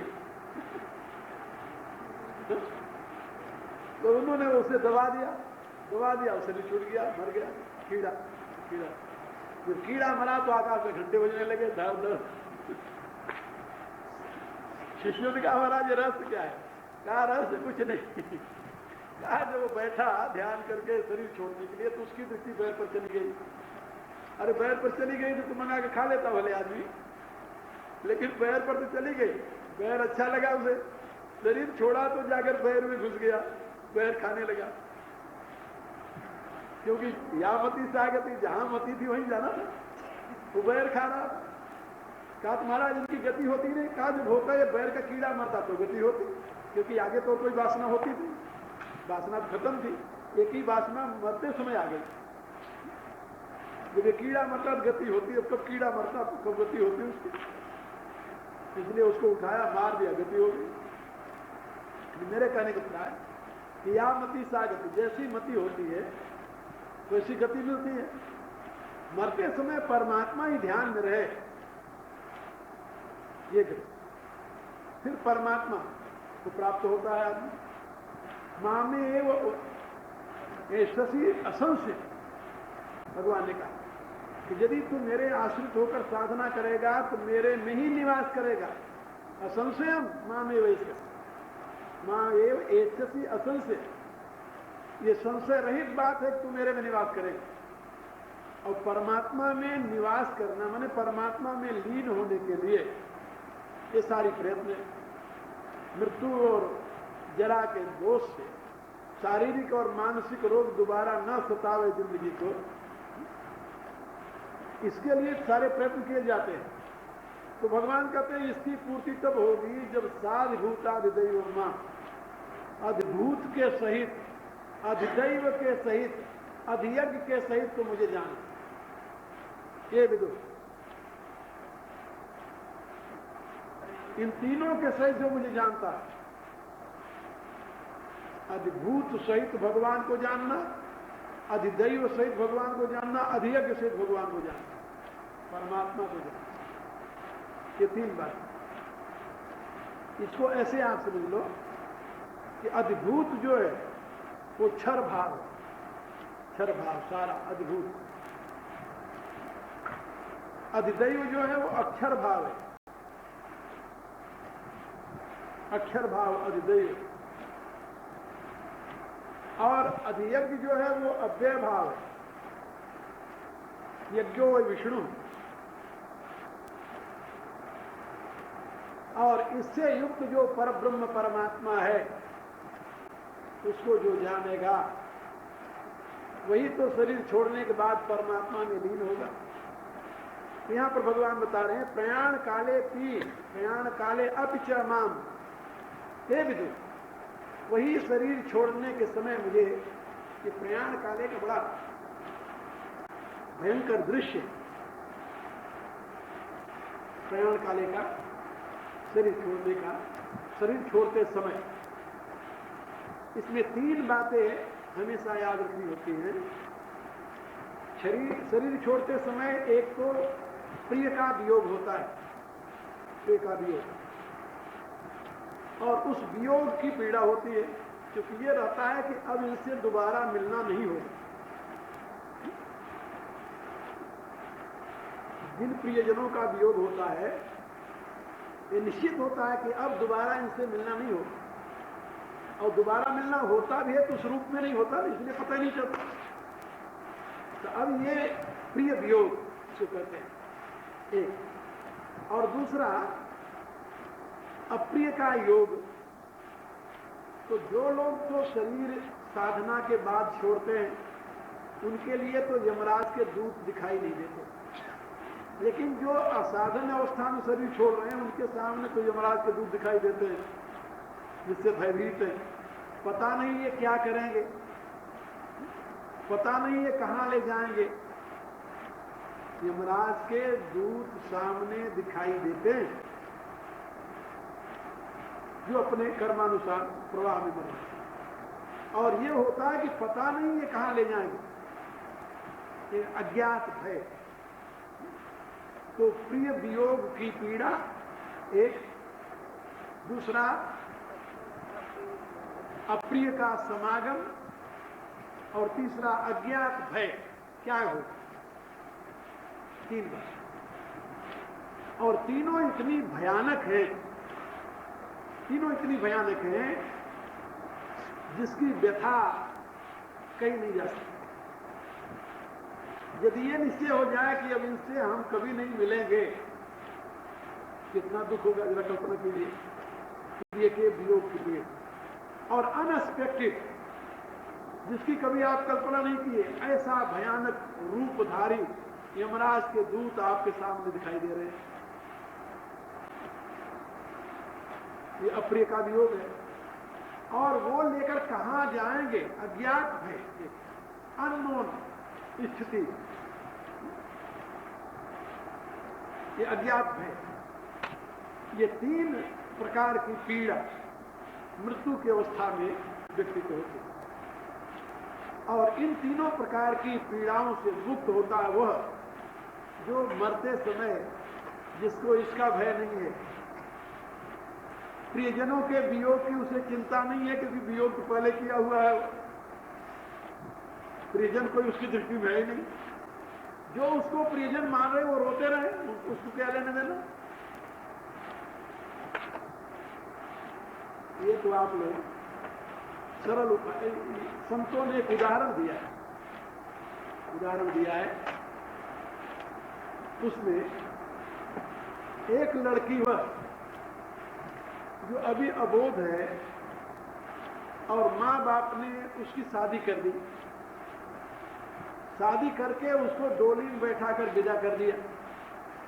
विदा होते समय उस लड़की के हृदय में क्या बीतता है, तो ये तीनों प्रकार की बात है। एक तो जिसमें पली है, बड़ी हुई है, परिचित है, सबका वियोग हो रहा है उससे, माता पिता भाई बहन जो जाना हुआ गांव देश परिवार सब। एक तो ये प्रिय का वियोग हो रहा है। अभी वो अबोध है, अबोध है, उसके हृदय में अभी इतनी कोई वासनात्मक भावना भी प्रबल नहीं है कि जिसकी पूर्ति की लिप्सा लेकर के किसी को प्यार करने लगी हो। ये भी अभी उसमें भावना नहीं आई है। इसलिए उसके सामने जो उसे ले जाने वाले हैं, जिनको बिल्कुल नहीं पहचानती हो, जिससे बिल्कुल अपरिचित है, उसका संयोग हो गया, वो खड़े हुए ले जाने के लिए। दूसरा गुण, और जहां जा रही है, जिस घर में जा रहे हैं, उसको तो जानती नहीं हो, क्या गति होगी, कैसी गति होगी, कहां ले जाएंगे, कैसे हम रहेंगे। अब तीनों भावनाएं उस लड़की के हृदय में, इसलिए वो रो रही है, चीख रही है, चिल्ला रही है, लेकिन उसको जबरदस्ती डोली में डालकर भेज रहे हैं। आप लोगों ने ये पढ़ा होगा, कबीर आदि संतों ने इसी प्रकार का चित्र खींचा है जीवात्मा के बंधु का, कि डोली में बैठाकर कहा मुझे ले जा रहे हैं, आए हैं लेने को कहा रे, कबीर का पद है। अब लेकिन एक दूसरा भी दृश्य, वो कहते हैं एक लड़की किसी से प्यार करती है, किसी से प्यार करती है, और प्यार उसका इतना प्रबल है कि माता पिता कहते हैं कि उसके साथ तुम्हें ब्याहना नहीं, भाई बंधु सारा परिवार कहता है उसके साथ तुम्हें नहीं जाने देंगे। लेकिन यानी ब्रह्म के कई विशेषण से युक्त व्याख्यान है। शब्द ब्रह्म है, अक्षर ब्रह्म है, महत ब्रह्म है, पर ब्रह्म है। तीन रूप हो गए ब्रह्म के, पर ब्रह्म, अक्षर ब्रह्म। एक विद्वान ने तो पर ब्रह्म को दो भागों में विभाजित, परम ब्रह्म और पर ब्रह्म, तो दो विभाग। हाँ, उनका परम ब्रह्म अलग है, पर ब्रह्म अलग है। पर ब्रह्म और परम ब्रह्म, ऐसा उन्होंने इसका विभाग किया। तो पर ब्रह्म, परम ब्रह्म और अक्षर ब्रह्म, महद ब्रह्म, शब्द ब्रह्म और ब्रह्म, इसमें छह हो गए, ऐसा विभाजित किया। तो वहाँ परम ब्रह्म और पर ब्रह्म में क्या भेद है? वो तो अब अपनी अपनी चिंतन की शैली है। उन्होंने कहा कि परम ब्रह्म जो है और पर ब्रह्म जो है, तो पर ब्रह्म तो है जो पर है, पर ब्रह्म माने पुरुष, अव्यय ब्रह्म। और परम ब्रह्म जो है तो उससे भी जो परे सर्वाधार है, सबका आधार है। लेकिन उसमें नहीं किया तो कोई पार और परम में तो कुछ खास बात नहीं। पर और परम, पर माने और परम माने एक नहीं होता है, तो इसके व्याकरण की दृष्टि से अलग अलग होते हैं। पर और परम में बड़ा अंतर है।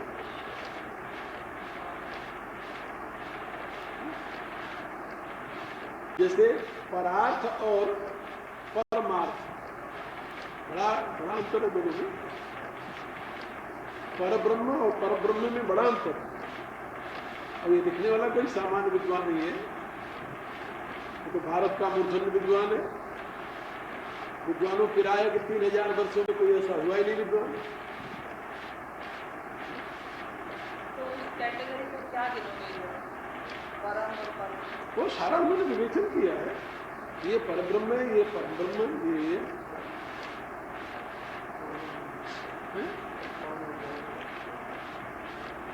उनका नाम था मधुसूदन ओझा। मधुसूदन ओझा वेद के विद्वान। उनका गीता पर भाष्य, लेकिन वो भाष्य उनका बड़ा क्लिष्ट है, माने उन्होंने वैदिक भाषा में भाष्य किए, संस्कृत हिंदी में संस्कृत। उनके शिष्य ने उनके भाष्य को यानी आगे हिंदी में व्याख्या की। मधुसूदन ओझा के शिष्य ने, उनका नाम था मोतीलाल शास्त्री, तो उन्होंने उसको हिंदी में व्याख्या की अपने गुरु के भाषा। और जो उन्होंने 200 पेज में लिखा है, 200 पेज में, उन्होंने 20,000 पेज में लिखा है। गुरु ने 200 पेज में गीता पर भाष्य लिखा और शिष्य ने उस 200 पेज की 20,000 में व्याख्या की। 20,000 पेज लिखा, 20,000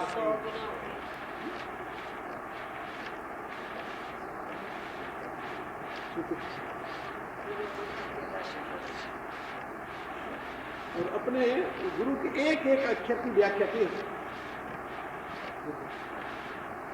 अब 20,000 पेज में अभी तक वो 4,000-5,000 छपी है बस। आपने एक बार बताया था कि 8,000 अभी छपे, 8,000 पेज अपने पास तो शायद 1,000-1,500 पेज हो, छपी नहीं तो हमारे पास कहाँ से, जितना छपी उसमें से कुछ मिल गया मेरा।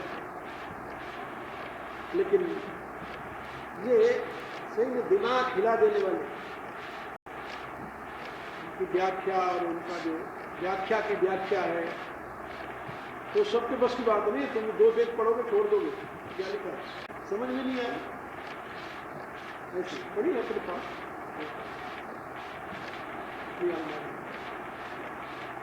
अब तक जितने व्याख्याकार हुए गीता पर, जितनी भाष्य, अपने पास कम से कम 20 से ज्यादा भाष्य होंगी गीता पर, ज्यादा ही होगी, 20 तो नहीं, ज्यादा होगी। 11 तो एक में है और 8-10 एक में है और 4-5 एक में है, बहुत है। वैसे अलग अलग तो सबकी अलग अलग है। तो इतने व्याख्या होते हुए भी, लेकिन वो जो व्याख्या है वो अपने ढंग की, वो वैदिक व्याख्या। उन्होंने कोई पुराण का श्लोक कोट नहीं किया, पूरा वेद कोट किया सब। नहीं वेद गीता, आपके पास वेद गीता और भगवद गीता, तो वेद गीता तो भगवद गीता से है, राम भरोसे है, तो कोई इस महत्व पुस्तक नहीं। किसका? उनका है विज्ञान भाष्य, गीता विज्ञान भाष्य। मिलते नहीं, बाजार में नहीं मिलते।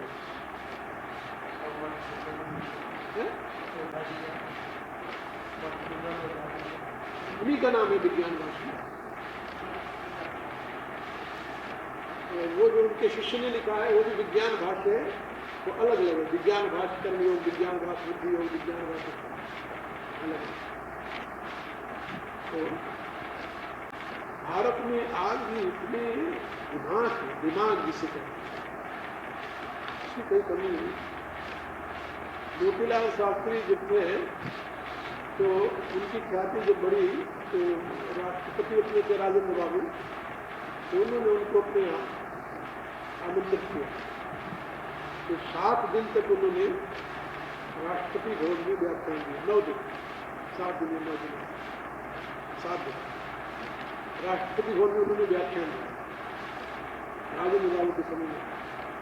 तो उनके व्याख्यान के लिए उन दिनों अभी टेप रिकॉर्डर नए निकला था, वो बोले वाला जो होता था। तो राजेंद्र बाबू ने उसे अमेरिका से मंगाया तो टेप करने के, तो उन्होंने 9 दिन तक 9 दिन का उनका व्याख्यान हुआ गीता पर। 9 दिन उन्होंने टेप किया, सारा टेप करके उन्होंने उसको किया।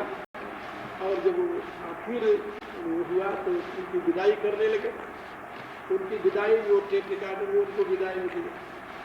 तो उन्होंने कहा साहब ये आप लोगों के लिए इसका दिमाग पूरा काम नहीं, हम लेकर क्या करेंगे? जिसकी स्मृति इतनी कमजोर है उसके लिए बार बार को सुनना, हम इसका क्या करेगा? तो हमारा इतना भरा हुआ है, कभी निकालना मुश्किल हो रहा।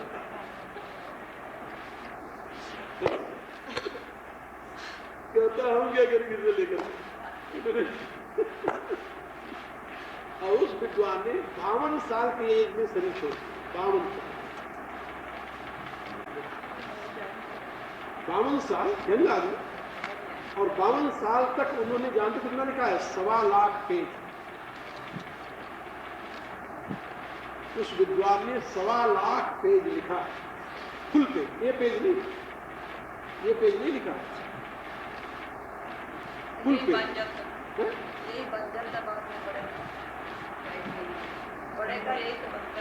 ना साहेब नहीं, उनकी पुस्तक है जी, इतनी चौड़ी, इतनी लंबी और पुस्तक तो मेरे पास पड़ी, जो मैं पढ़ता हूँ। विज्ञानवाद में बता रहा हूँ। तो उन्होंने कई एक ही पढ़े, 20,000 पेज तो गीता पर लिखा, बाकी सारा वेद पर, बाकी सब वेद पर। ना पात्री जी से वेदार्थ पारिजात में पात्री जी मोतीलाल साहब 1.25 लाख पेज लिखा उन्होंने, और छपी नहीं अभी तक। सारा उनका 8-10 हजार तक सब उसे पढ़ा। और उनके लड़के ने, लड़का बड़ा, उनका कोई शिष्य नहीं था। शिष्य तो कई सब अपनी दुकान लेकर बैठ जाते हैं, कौन पूछते हैं? उनके शिष्य तो कई है, कई उनके शिष्य, एक दो थोड़े 50 शिष्य उनके। ये सब अपनी लगाए हुए दुकान अपना काम करते हैं। तो देखो जो है बड़ा मुश्किल होता है। मैं आचार्य शंकर के जन्म स्थान पर गया, भगवान शंकराचार्य आदि, और वहां जाकर मुझे इतना दुख हुआ, मैं कह नहीं सकता। दोबारा मैं वहां नहीं गया, कितना दुख हुआ कि जिस आचार्य ने इतना महान काम किया भारत में, जिसका सारा हिंदू समाज ऋणी है, और उसके जन्म स्थान पर मैं गया, एक खड़ी बनी हुई, खड़ी ऐसा, ऊपर एक छोटा सा कुटका बना हुआ, उसमें उनकी इतनी बड़ी मूर्ति रखी हुई, शंकराचार्य की जन्म स्थान, जहाँ वो जन्म पैदा हुआ, और बाहर से उसे उसके जंगले के द्वारा घेरा हुआ, जहाँ कुत्ते पिसाब कर रहे, बच्चे कर रहे। और मैं इतनी श्रद्धा लेकर गया था कि मैं जा रहा हूँ उसके जन्म स्थान देख। वहाँ गया तो देखा तो खड़हर के बगल में बना हुआ कालड़ी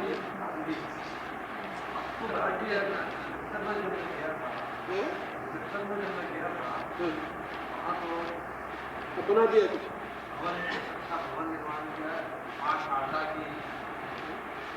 मूर्ति बनाई ऐसे। मैं तो गया था वहाँ 68 में कुछ नहीं, बहुत दुख हुआ मुझे देखकर। इतना महाआचार्य भारत का गौरव, और उसके जन्म स्थान दिया दुर्गति, और उनके 4 मठ हैं, करोड़ों अरबों रुपया पड़ा हुआ मठों में, और उन मूर्खों को कहते नहीं हमारे आचार्य का ये सूचित करो।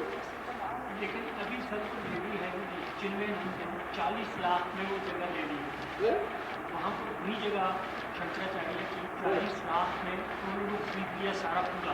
किसने? वहाँ पर नहीं जी नहीं, वो तो सरकार के अधीन है, उसको खरीद नहीं सकता, बगल खरीदा होगा। वहाँ पर भी बहुत बड़ा आश्रम बनाने है, बनाना चाहिए यदि कोई ऐसा वाला हो, लेकिन वो तो सरकार के पुरातत्व में आ गया जी, वो तो नहीं खरीदे।